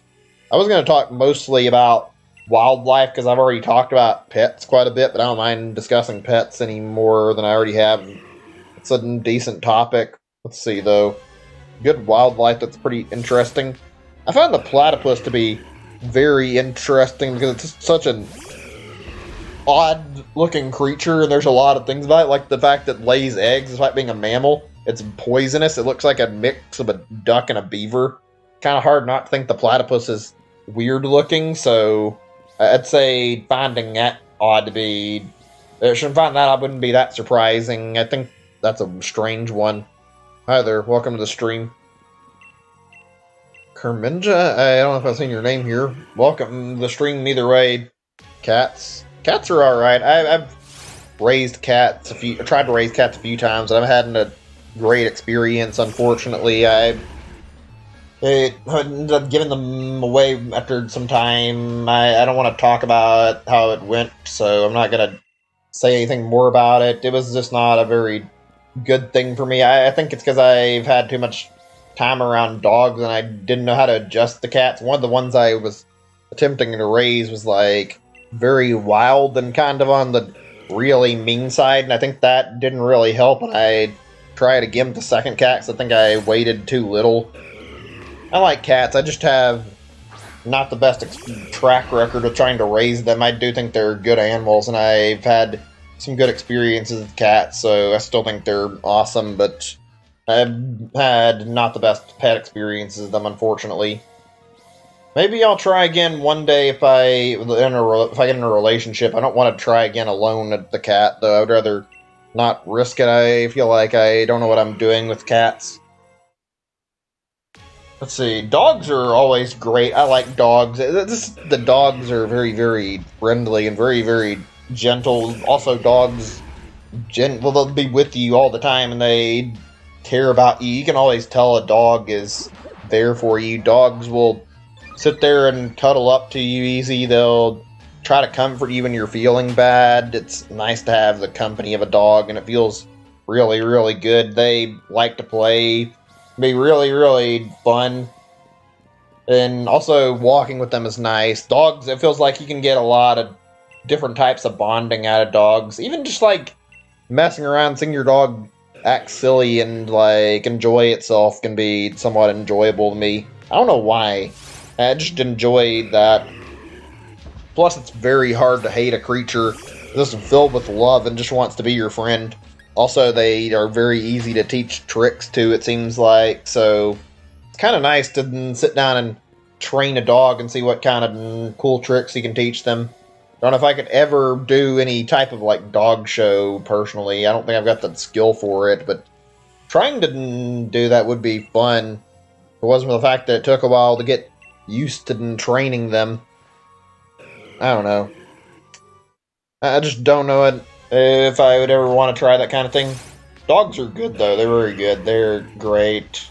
Also, there's so many different breeds, and they'll have their own personality quirks. It's great to see a new type of dog and see what all it's like, see how it acts. They're usually pretty good, though, no matter what. Whoops, shit. Why did I do that? I was meaning to get out of the encounter. Oh, yikes. I just noticed. I wasn't even paying attention. We're literally, like, less than 10 encounters, and we've gone past what I had for my last shiny. Doesn't help that we've had, like, over shiny odds already, but we're already getting fast close to 2,500, which is not where my last one ended. Mine was, like, 2,447 last time, but we're already too close to that. Great. That's safe to say it's not likely to happen for this one, then. Not anytime soon, at least. Why can't I just have an easy shiny hunt for one time that ends without me wasting a lot of time? You know, another animal that seems decent, I don't know if I would want it for a pet. Like, I see foxes online as pets in some videos, and like, foxes seem kind of cool. I don't know if I'd ever want to try having one for a pet. They seem like they might be a little bit crazy and hard to care for, but they're kind of cool. I think foxes are fascinating. They look good in videos. I mean, and it seems like they get a little bit hyper easy and might overreact to certain things, but they're certainly very adorable and very good in videos, and they seem to bond with people somewhat well. I would imagine if we got another animal as near on the verge of like domestication, that foxes would probably be the next thing that are close to being like house pets, if anything. Like, I don't know if we could ever tame them that well, but they look like they could make maybe decent pets if they were given more time. I saw a video on this whole thing actually regarding foxes where there were like a bunch of them in like an area where they like focused on taming them. They were fairly friendly around people. They weren't as friendly as, say, a dog or a cat, but they'd get kind of close to you and like the interaction. They would enjoy being near people. Seemed pretty nice, honestly. Also, there's like a village full of tame foxes in Japan, apparently, like called Fox Village, that I thought was really, really neat. I found that to be something that's really cool. Just a fun little thing I saw in a video, and it's kind of an educational thing. I found it to be very, very fascinating. I like a lot of animals, though, and I find them to be very, very interesting, either regardless of whether they're weird or fairly normal or what. Frogs, for instance, or something I think are really cool. I always thought frogs looked fascinating, and always liked frogs. I still think they look great, although some of their poisons. I would say, yeah, some of their poison is kind of a concern, but that's one out of a few things here about poisonous frogs. Otherwise, I think they're really cool looking, and they seem like very, very interesting animals since they can be out of water or in water and whatever. They don't have to stay in one or the other. They can afford to do whatever they want to. The way they look is neat to me too, and the way they like do things, I like it. It's just strange but interesting. But in fact, I like the way they hop around, and I find the fact they have a long tongue that can grab insects easy to be pretty neat, frankly. Also, I live near an area where I can see like quite a few of them. I don't think they're that frequent. I mean, not where I live now, but when I was younger, I used to live where I could see frogs every now and then. I remember I got one as a kid and raised it for a little bit, but I mean, I think the frog wanted to be free and we let it go. It was nice to have it for a little bit, but I think that frog belonged in the wild. I don't know if frogs are meant to be pets, so don't know if it was worth it. They're good, though. They're certainly nice little creatures. Turtles are something I like, too. I don't know why turtles are not... I find super fascinating, but they're definitely neat seeing them walk around and see them... The way they hide in their shell. Snapping turtles I don't like a lot because they try to bite you naturally, but whatever, not really a big deal. Just, not great. The idea of getting bitten just because you get a little close, I don't know. Just my opinion on that one. I'd rather not get bitten by a snapping turtle.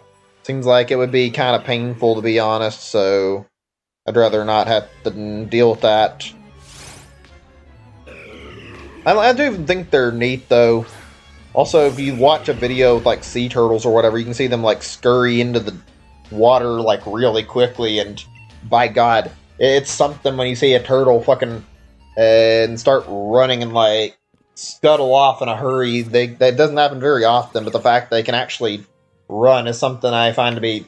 Why did I end up on... Did I hit the wrong Pokédex? No, I didn't. Why did I end up all the way back over to... There, I was trying to look at my thing for Regice again. I didn't care about seeing Absol, so... Alright, whatever. Yeah, turtles or something. Also, sea turtles, at least, I think, live like a long time. I think they live like 150 years or 200 years or something. That's an incredible amount of time to live. More so than us humans, even. I can imagine that must be something living that long. I don't know if I'd want to ever live that long or not, though. I thought about the thing of, like, immortality, and I don't think I would ever really enjoy that. It'd just be miserable living forever, probably. Oh, great. So, we've wasted well over our last one. We've gotten to where we haven't got a shiny yet. I was hoping we could get the shiny sometime soon. I'm a little bit upset about how long this has been taking. I'm not going to lie. I want to talk Animal Talk a little more, but I might save that for a little bit later. I'm not in the mood to keep going on about it. I'm going to put a note on my thing to talk about it a little more later, just in case. I do enjoy talking about them, though. I think animals are great, and they make fun topic to talk about. They're just good, usually. They're usually pretty great. They're pretty nice, and a lot of different animals out there in the world, so yeah, I could talk about it for a while. Give me a second. Oh, shit, no, go back out, please. Thank you. Okay, I think we're good. I actually am going to look at something in a second. I was going to read up on that thing I was reading up earlier, because this has been a decent thing. The dumb laws thing I brought up, let's see here. West Virginia, let's check on some more of these. We'll do that in just a second after I get this lit up again. I gotta say, this has been very, very slow going through and trying to shiny hunt with no results, though. I'm a little bit pissed. I have to do more than my last shiny hunt by encounters alone already, and tomorrow it'll be the same amount of days, if not more. Actually, not even doing it tomorrow. It'll be next day I'd stream it if I don't get it today. Lovely. Alright, let's see. Whistling underwater is prohibited in West Virginia. I don't even know how the fuck you would do that, and that's kind of weird to make a law out of. In Maine, it says after January 14th, you'll be fined and charged a fine for having Christmas decorations still up. Why? I guess they just don't like having it up. Like, I guess that stops people from leaving their Christmas lights up all year, but what's the point of that? I don't see why they have a law for that. Really, really strange, frankly. South Carolina, it says a person must be 18 years old to play pinball. Why? I don't understand. What's the point of putting an age limit on how old you have to be to play a pinball? That makes no sense to me. Pinball isn't even something like drinking or using drugs or whatever, so why should you need an age limit for pinball? That just sounds stupid, to be frank, but whatever. Well, it's not really a big deal. Just find that to be very peculiar. I'm going to read a few more of these. New Mexico. Idiots may not, but that's a weird one, but also something I'd say may not actually be necessarily a bad law. It's a strange one. I mean, I guess it's not a very good one, but very, very odd law. Okay, let's see. What else is another one here? I think I mentioned this on the Minnesota one. It's illegal to sleep naked. Like, they could actually fucking enforce that, like... why is that a fucking law in the first place? Michigan, is illegal to kill a dog using a decompression chamber. Who the fuck would actually do that? I mean, animal cruelty in the first place, but, like, what the fuck? Women must obtain written permission from their husbands to wear false teeth. That's also weird as fuck, actually. Really weird. I don't know what to say about that one. That's bizarre. I'll read one more, and then we'll stop with this again. Not bother reading more of this. Massachusetts. Adam Wake mourners may eat no more than 3 sandwiches. Is that talking about, like, people who are, like, at funerals or a bit, like, mourning a death? I don't really completely understand that, even then. Like, what? Why? What is this law? Like, I don't normally eat that many sandwiches unless it's talking about in general. That's still really bizarre no matter how I read it. Okay, I'm going to stop reading these for right now, and I'll come back to it. Actually, let's see how much of these I've read. I've got, like it's like half the page or something. It's still quite a bit of it. I was just curious how much I had left over that I hadn't read out of this pretty interesting little set of laws here that are supposedly real. Whether or not they're not, then I don't know. I'm going to check this. I'm going to see if this actually says these are all real or not. Give me a second or two. It looks like it. Interesting. Huh. Yeah, I guess so. It's odd. Very, very weird website. I already mentioned the name, but you might want to see it again and hear it. I can say it. I'll wait. Yeah, he mentions it at some point. Okay, let's see. What's up for right now for a decent thing? Let's see here. What do I want to talk about for the moment? What do I want to bring up? It's not something I'm certain of. Give me a second or two. How do you guys feel about the Olympics, actually? I'm curious. Do you guys watch the Olympics, or you guys not have interest in them?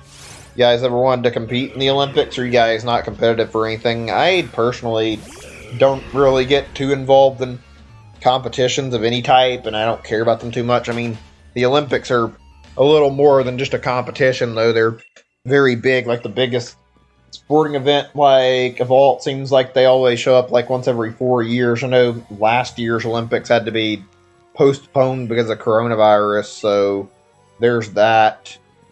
I found them to be alright. I'm not sure what my favorite thing to watch from the Olympics is. I don't know, maybe the 9 meter, or what's it called, the 10 millimeter dash. I'm not sure what the hell they do for the thing, and I have to check. I think not a 10 meter dash, excuse me.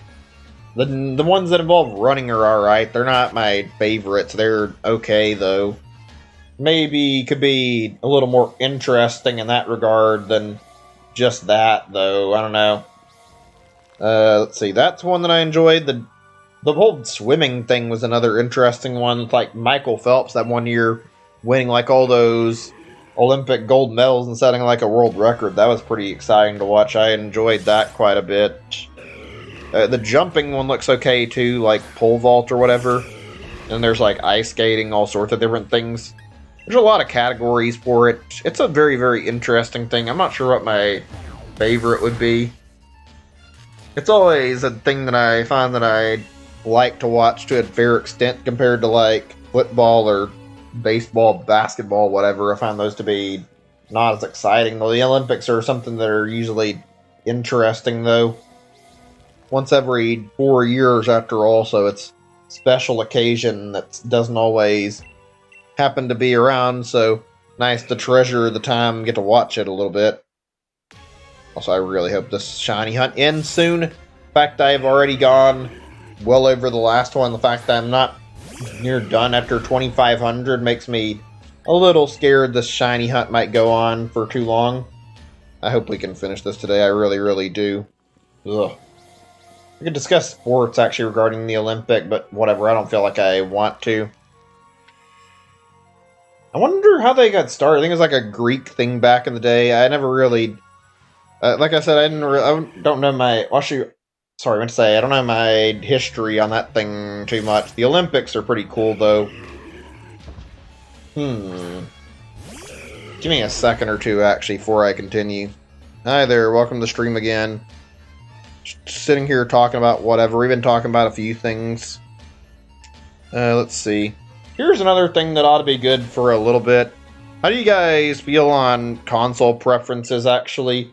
Try to, like, stuff to talk about. Just trying to think of, like, some good... You know, I don't know if this is the right way to say this, like, the fat to chew, like, a different thing to say or different thing to talk about. I use my Switch a lot, and I have stuck to mostly, like, Nintendo products my whole life. I know a few people in my community who don't. One of my friends who's watched for a while uses like an Xbox mostly. One of them I know sticks to some Sony products. I see a wide variety of people come by the chat room. I don't think I've ever seen anybody here who's actually played mostly retro games. I don't know anybody who's like that. Not that I don't know if I'd ever do that or not, frankly. Retro games are alright, but they're not that interesting to me. They're good, they're still fun, and there's some interesting ones, but I don't think I could play older games, nothing but older games. I'd try to play a wide variety of games. Anybody here do PC gaming? I personally play PC games quite a bit. I find them to be fun. I enjoy playing them, so it's like, why not? They're a good time. They're overall, like, fun enough. There's a lot of benefits to them too. One thing I can say I've enjoyed about using PC games is that there's a lot of sales on PC games. It's easy enough to find new games if you know what you're doing. Steam has sales very, very frequently, and whether it be summer, winter, or just a publisher sale or whatever, there's stuff that I like to check out on Steam, and usually pretty good. I enjoy checking out whatever comes up.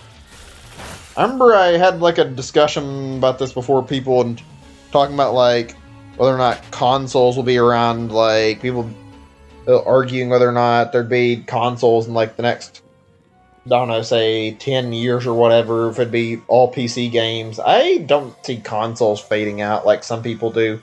I think there'll always be a place for consoles. Maybe I'm wrong. I feel like PC and console will probably coexist and never really be one that'll take over the other. I don't even see any of the like big three falling out at any time soon. Maybe. That's another thing that's interesting to talk about for a little bit. We can talk about that in just a bit. I was gonna say, yeah, I don't know personally where I stand on this. I like PC gaming and playing on my Switch. I don't know. Some good games you only play on PC actually. It never touches it. PC's pretty good. Let's see. Mods are a big one. I don't see very many mods on like PC, or mods on console, excuse me, as opposed to PC, where you see mods all the time. So there's one immediate advantage. There's also customization options. Easier to get like certain graphical settings higher, that kind of thing. Those are simple things about PC gaming. What is my favorite thing about PC gaming? I guess it's the fact that I can do all my stuff on my PC and play games on it too. Might as well get a PC that I can do both games and use for general purposes. What do you guys have for operating systems? I use Windows. Anybody here use Mac? Or even Linux? I don't care about Linux, and I use Mac a few times. I don't find it to be anything revolutionary, honestly. Kind of overpriced. Apple products in general usually seem kind of overpriced. Like, I think earbuds are, maybe I'm wrong, I hear earbuds are really expensive, and I think they're like at least like $200, $300, if not like $500. Like, I hear people talk about the price being ridiculous, and it's like, I would rather buy something cheap over earbuds. I don't know, never been anything I've really wanted to grab from Apple. One of my family uses Apple phones, and I don't really care about having an iPhone myself. I use Android, and it works out pretty well. There's a lot of stuff I can do on it that I find to be pretty simple, so yeah, I stick with my Android stuff that I've used. It seems like it works well. I don't know enough about phones to get like super involved in the whole phone wars the way console wars are a thing too. I only know like so much based on phones. I think that like Android might be slightly harder to infect the virus, and it's got more games. It's got a lot of utility stuff that I don't hear about on like iPhones. I don't know. Every time I've used a few different iPhones back in the past, and they seem very, very similar. Even when we were getting an upgrade, like the features are very, very same-ish, it seems like. So I don't know. They're not bad phones. It's not my type, I don't think. What's everyone use here for a phone? You guys have preference? You just use whatever? I'm curious. I find that when I talk to people who use iPhones, usually there's like people who will literally like stick to Apple and nothing but Apple for their phones, and I don't really understand that usually. I find that it's not really worth it in my case, at least. Hey Wayne, welcome back. Good to see you're able to come back to the stream. Having internet issues. That sucks. Hopefully it's at least a little bit better by now. Not too bad, but I understand about that. That's not a fun thing to deal with. Internet issues are very, very unfortunate and very, very annoying. You haven't missed out on a whole lot, though. Ooh, give me a second or two, actually. Since I was talking about phones, actually, I am curious. I don't think I ever asked. What do you use for your phone usually, Wayne? I use, like I said, I use Android, and I have a Google Pixel phone. I've told you guys that, so I don't mind talking about that too much. I don't want to talk about phones any more than I already am, though, so I'll leave it at that. Anybody wants to talk about it? What you can do? And maybe pray, eat, and sleep. Oh, that's going to be a fun week then, I'm sure. Stuck not able to do anything. I can relate to what that's like, not having any fun activities to do for the day. That's always annoying. Also, fuck, I hate this right now. We're over the last shiny hunt by like another 20 encounters, and I'm already hoping this ends quickly. Ugh, fuck. I need to like work on. I need to like see about like doing more stuff on the channel. Maybe developing a few channel memes. So I actually knew what I was doing, because I know some people do a lot of stuff on their channel to make things more interesting on like Twitch. I don't have anything for me like that. I don't care about doing stuff like the fucking people who scream really loudly. I don't care about that any. Ugh. I don't know what I could do to make anything more interesting though. Whatever. Let me see what I can talk about that I'm in the mood to discuss, actually. Ugh. I am kind of curious about something, though. This is something that'll be hopefully a decent discussion point. You guys think we'll see any, like, interesting advancements in, like, the AI field over the years? Like, anything interesting for, like, robots or just whatever? I know we've been getting, like, slowly more AI available over each year. And I've seen these AI that are being developed, like those kind of human-like AI, like some that the military has, and they have these like robot dog things they've worked with. I don't know anything about that. It is interesting to me to see this kind of stuff. I don't know if I like the idea of robots becoming commonplace. It's probably going to have an impact on the job market, I bet, if it does. Like, robots taking away jobs people could do by automating tasks better. It's like the management would probably replace people with robots. And then that leads to the point where if that happens, it's like, well, then what happens? Because people, even the managers up ahead, could get deemed worthless and then thrown out of their position. I don't know if I'd like the idea of a robot fucking running companies. Not that it's a terribly scary thing, but it wouldn't be great either. Fucking bunch of goddamn AI just because the fact that, oh, don't need human labor anymore, that kind of thing. Ugh. I always find those kind of movies to be interesting, the movies that go on about robots. I've seen like a few that are really, really good. One I remembered watching back in the day was that iRobot thing. That was a fucking hell of a movie, though. It was like, I don't know what year that released, I can't remember, and it was like, it get advertised it being in like 2008, and by God, was that fucking way farther off the mark than what we actually got. Like, we were not very far at any of this by 2008 for technological standards. They had fucking flying cars and robots in the movies. Was the hunt took you over 6,000? Yikes, I have not been that unlucky yet on any of my hunts, but I hope I don't have to get that unlucky. I'm actually very, very frustrated how long this has been going for me, but I'm glad I haven't gone that long yet.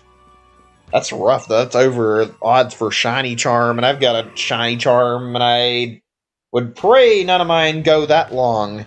I'd bet that it's a possibility, though, since I have to go after all 6 of these guys. It's going to take a while to do all this. I don't think I can do any... I don't think I can do much more after I get done with these guys. I mean, I do more Dynamax Adventures, but, like, I'm not even fucking touching the Swords of Justice shiny hunts. It's the 10-foot pole. I don't want anything to do with going after those fucking roaming legendaries after this. I don't want to waste extra time on it. I feel like that would be something that would take too much time up. Anybody who's trying to get all 9 of the legendaries that you do through this means, like, yeah, good luck with it, have fun. I don't think I personally want to put up with it, though. hopefully I won't have to worry about wasting too much time on the next few, but I mean, who knows, honestly. RNG in games genuinely sucks. I'm going to be honest about it. There's something about RNG that I fucking hate. It feels like it ruins games. I might be alone on this opinion, but whether it comes from, like, dying from something you wouldn't normally do in a game, like you get hit by a crit, or something like, say, for instance, like, I know there's some games that have, like, certain factors, like, whether or not you can progress based on, like, a coin toss or whatever, and it's based on RNG what the result is. That kind of thing is absolutely annoying. I hate dealing with it, and it usually makes everything much more frustrating. Very, very unlikely to end up in good RNG. It's not like it's always bad, but I can't name any experiences I've had with any good RNG particularly. I feel for the speedrunners out there, the dudes speedrunning for like a living though. Especially anybody who's played on and like a speedrun and like developed a strat and been doing it for a long time. I recall watching a video some time ago about like a top 10 like moments of like for disaster or whatever and like speedrunning, and one of them was like somebody who's playing through a game. They didn't do something that was related to speedrunning, but I think it was like, or not, it was related RNG, I meant to say. And they like ended up with like a bug that was RNG related and happened out of like something that was really, really rare that barely ever happens. And it did something, I don't know, like soft locked their game or crashed them or what, but it made their game like freeze up or something and like stop their run. I think they were on the verge of getting a fucking world record speed run before this happened. It was actually kind of lame to see in a thing like that. Like, I could never handle speed running because of that. I wouldn't want to deal with like the BS if you have to deal with anything random in your run. That's also why I don't like the idea of speed running in general. It's just a not easy topic to get into. Hold on a second. Actually going to this coffee shop for the internet. Where's him? Buy some drink or snack. That's good. At least you can get access to the internet somehow. This week might be a bit of a slow week for the rest of the week. I mean, not entirely, but hold on a second. I need to look at my calendar.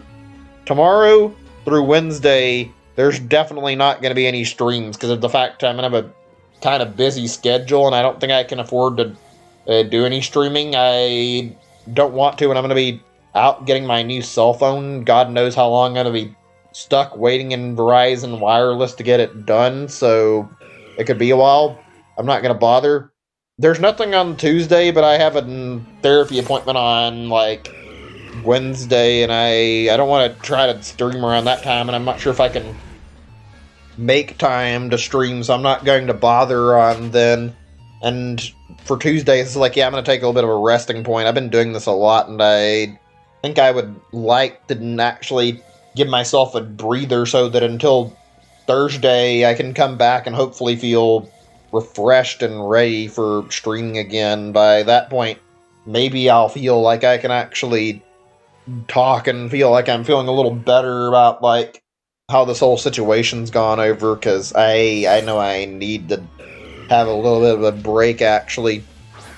Be away from your internet? Alright. I mean, no big deal. I mean, I appreciate you dropping to hang out and stream, honestly. It makes it much, much more bearable having people to chat with in the stream, honestly. And I don't know, I don't really enjoy being here and being alone, not being able to talk to people any.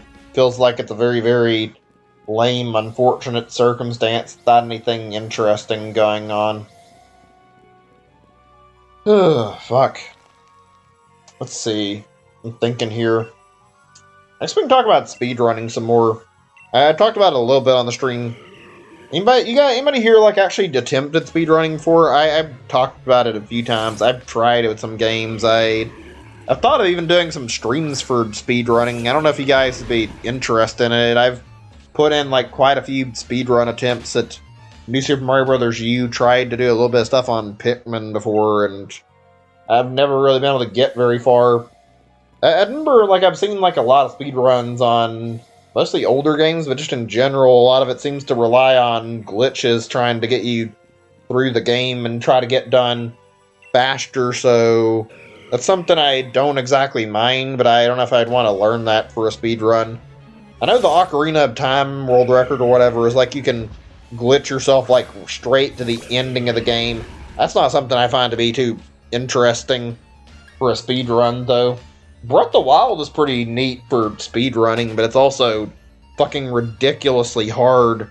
For anybody who doesn't know how like Breath of the Wild functions, there you can actually go straight to the final boss, but there's a bit of a precautionary measure in place if you do that. For anybody who found like the final boss to be easy, then you definitely should try seeing how you beat the game if you've tried to. If you've beaten it and you haven't tried to speedrun or tried to go straight to Ganon. It is a different experience, and I wanted to try it before I did my first playthrough, and it was hard as hell.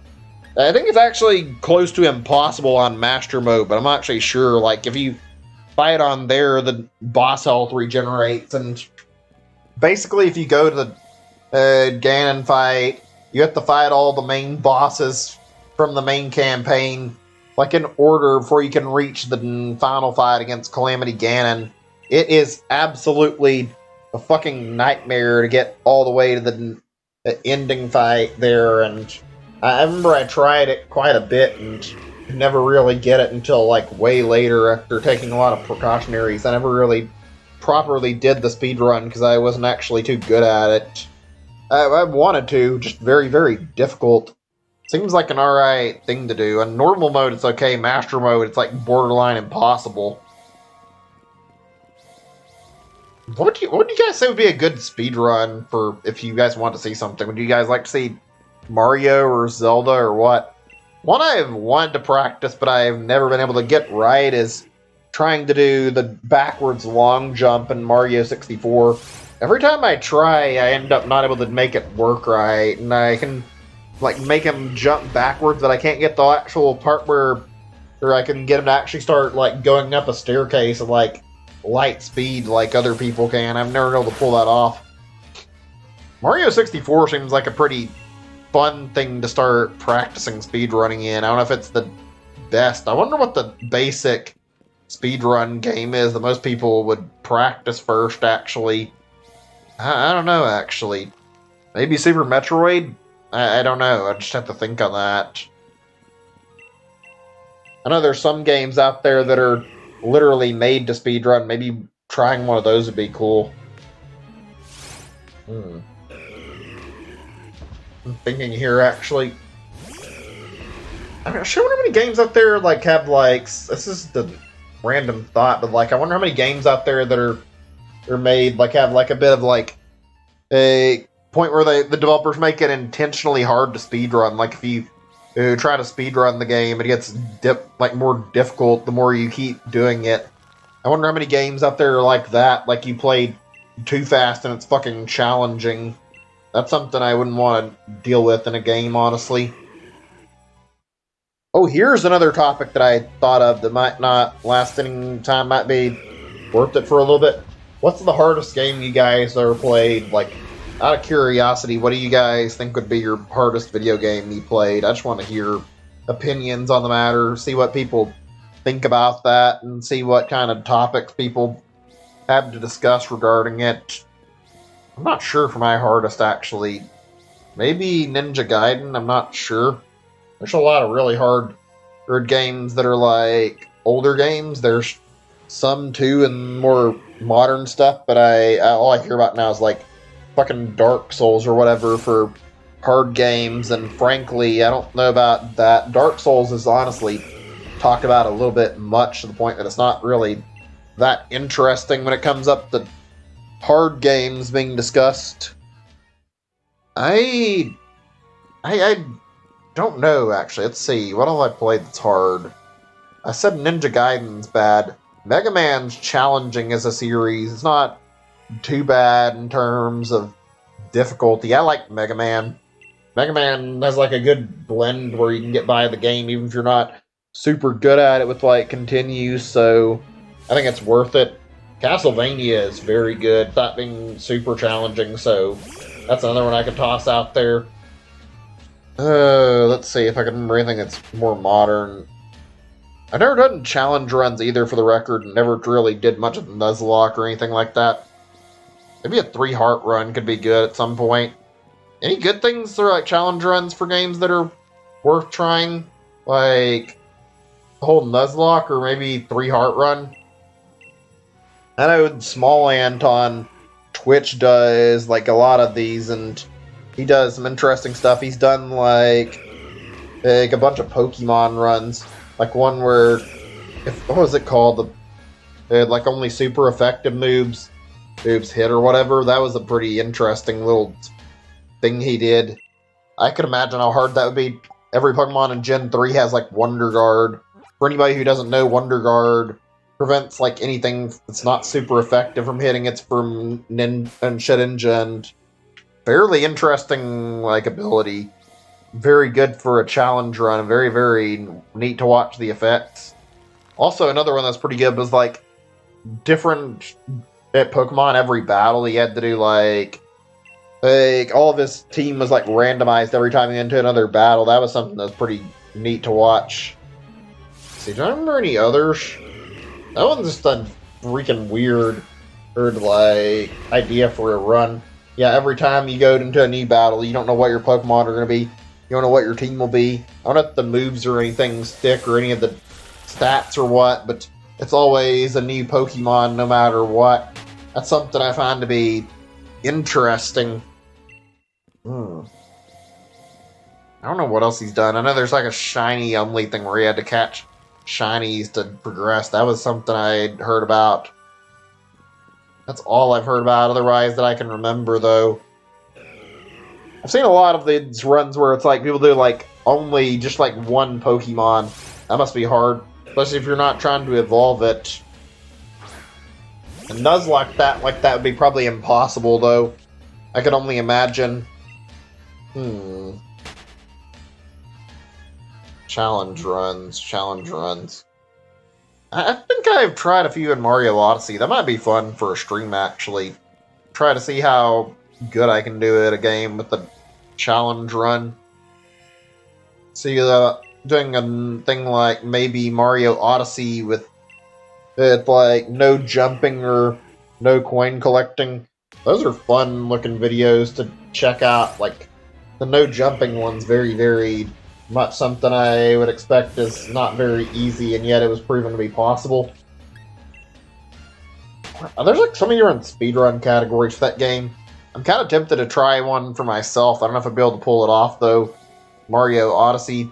Just get like one run where I actually try to do really good in it. Seems like an easy enough game to learn a bit of speedrunning tech on. I don't know. Speedrunning is definitely the kind of thing I'd like to get into, though. It's a fun-looking thing, and in fact, there's so many communities around it, and there's even, like, GDQ, so I'd like to try it. Give me a second or two. I got another thing or two I want to talk about before we stop. One more subject, at least.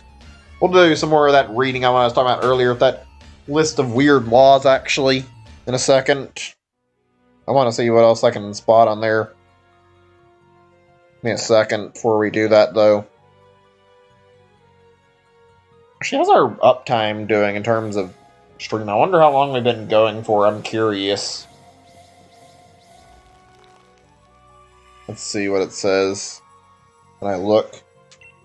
Oops, thought I'd hit that already. Guess not. Also, 6 more encounters until this is over with, so... Oh boy. Looks like I've been going for nearly 2.5 hours. That's about what I'd expect, honestly. Alright, let's read on this a little bit more.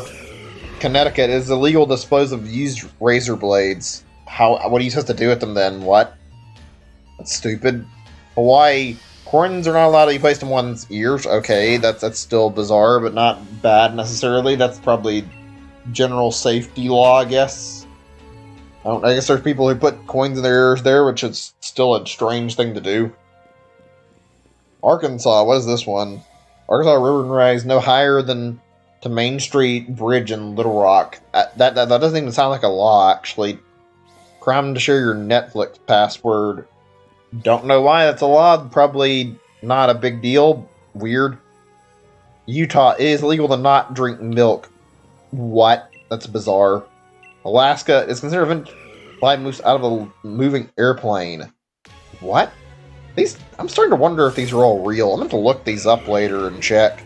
Just out of curiosity. And we'll do one more.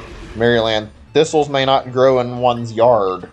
What if they... And that's another thing, like, what if they just grew there then? What if it's not something you're trying to do? Or I guess it might not be that likely, but I don't know. Okay, that's enough of that. Just wanted to read that. This is something I find to be interesting. It might be a good distraction for reading topic every now and then. Okay, let's see. Where was I? Give me a second or two.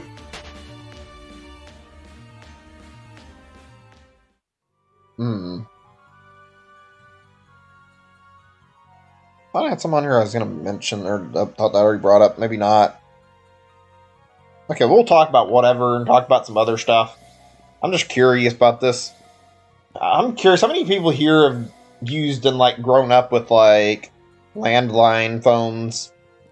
Also, like, I've not used them anymore, like, whether it be charger you're using or you're using a phone that plugs in and you have to keep it on a wire.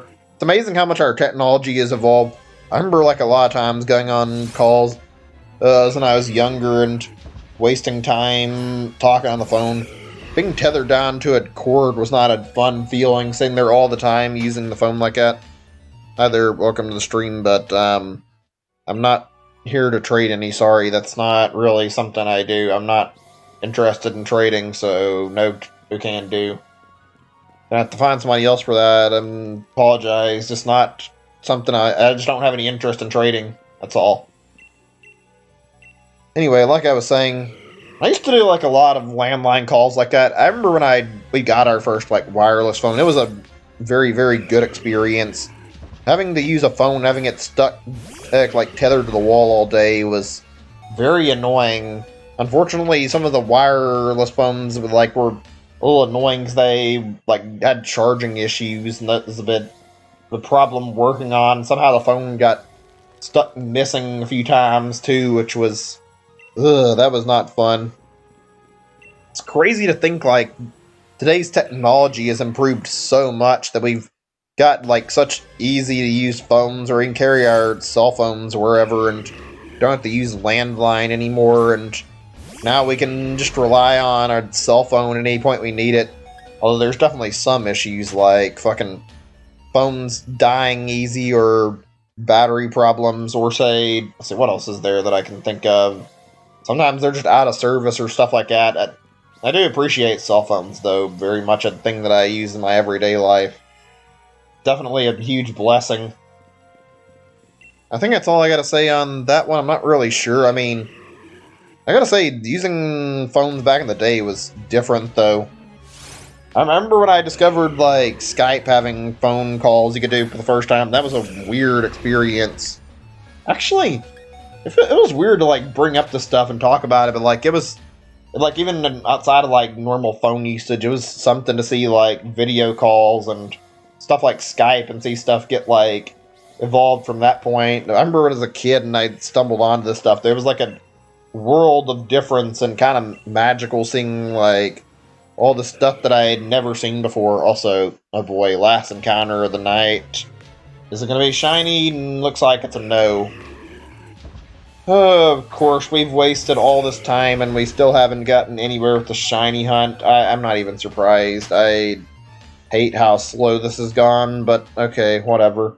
Guess we're not getting a shiny Regice tonight. Double check my Pokédex, and I can already say that I am 99% sure there's nothing here. This is not even that worthwhile. You know, this isn't even... Oh god, my nose right now, really? Fucking hell, I'm trying to breathe and trying to speak, and it's getting congested, sorry. I wonder how that new Pokemon Snap game is going to be. I'm looking forward to playing it. I mean, I've talked about Pokemon spin-offs a bit, and I like playing them, but Pokemon Snap was great, and seeing a sequel's awesome.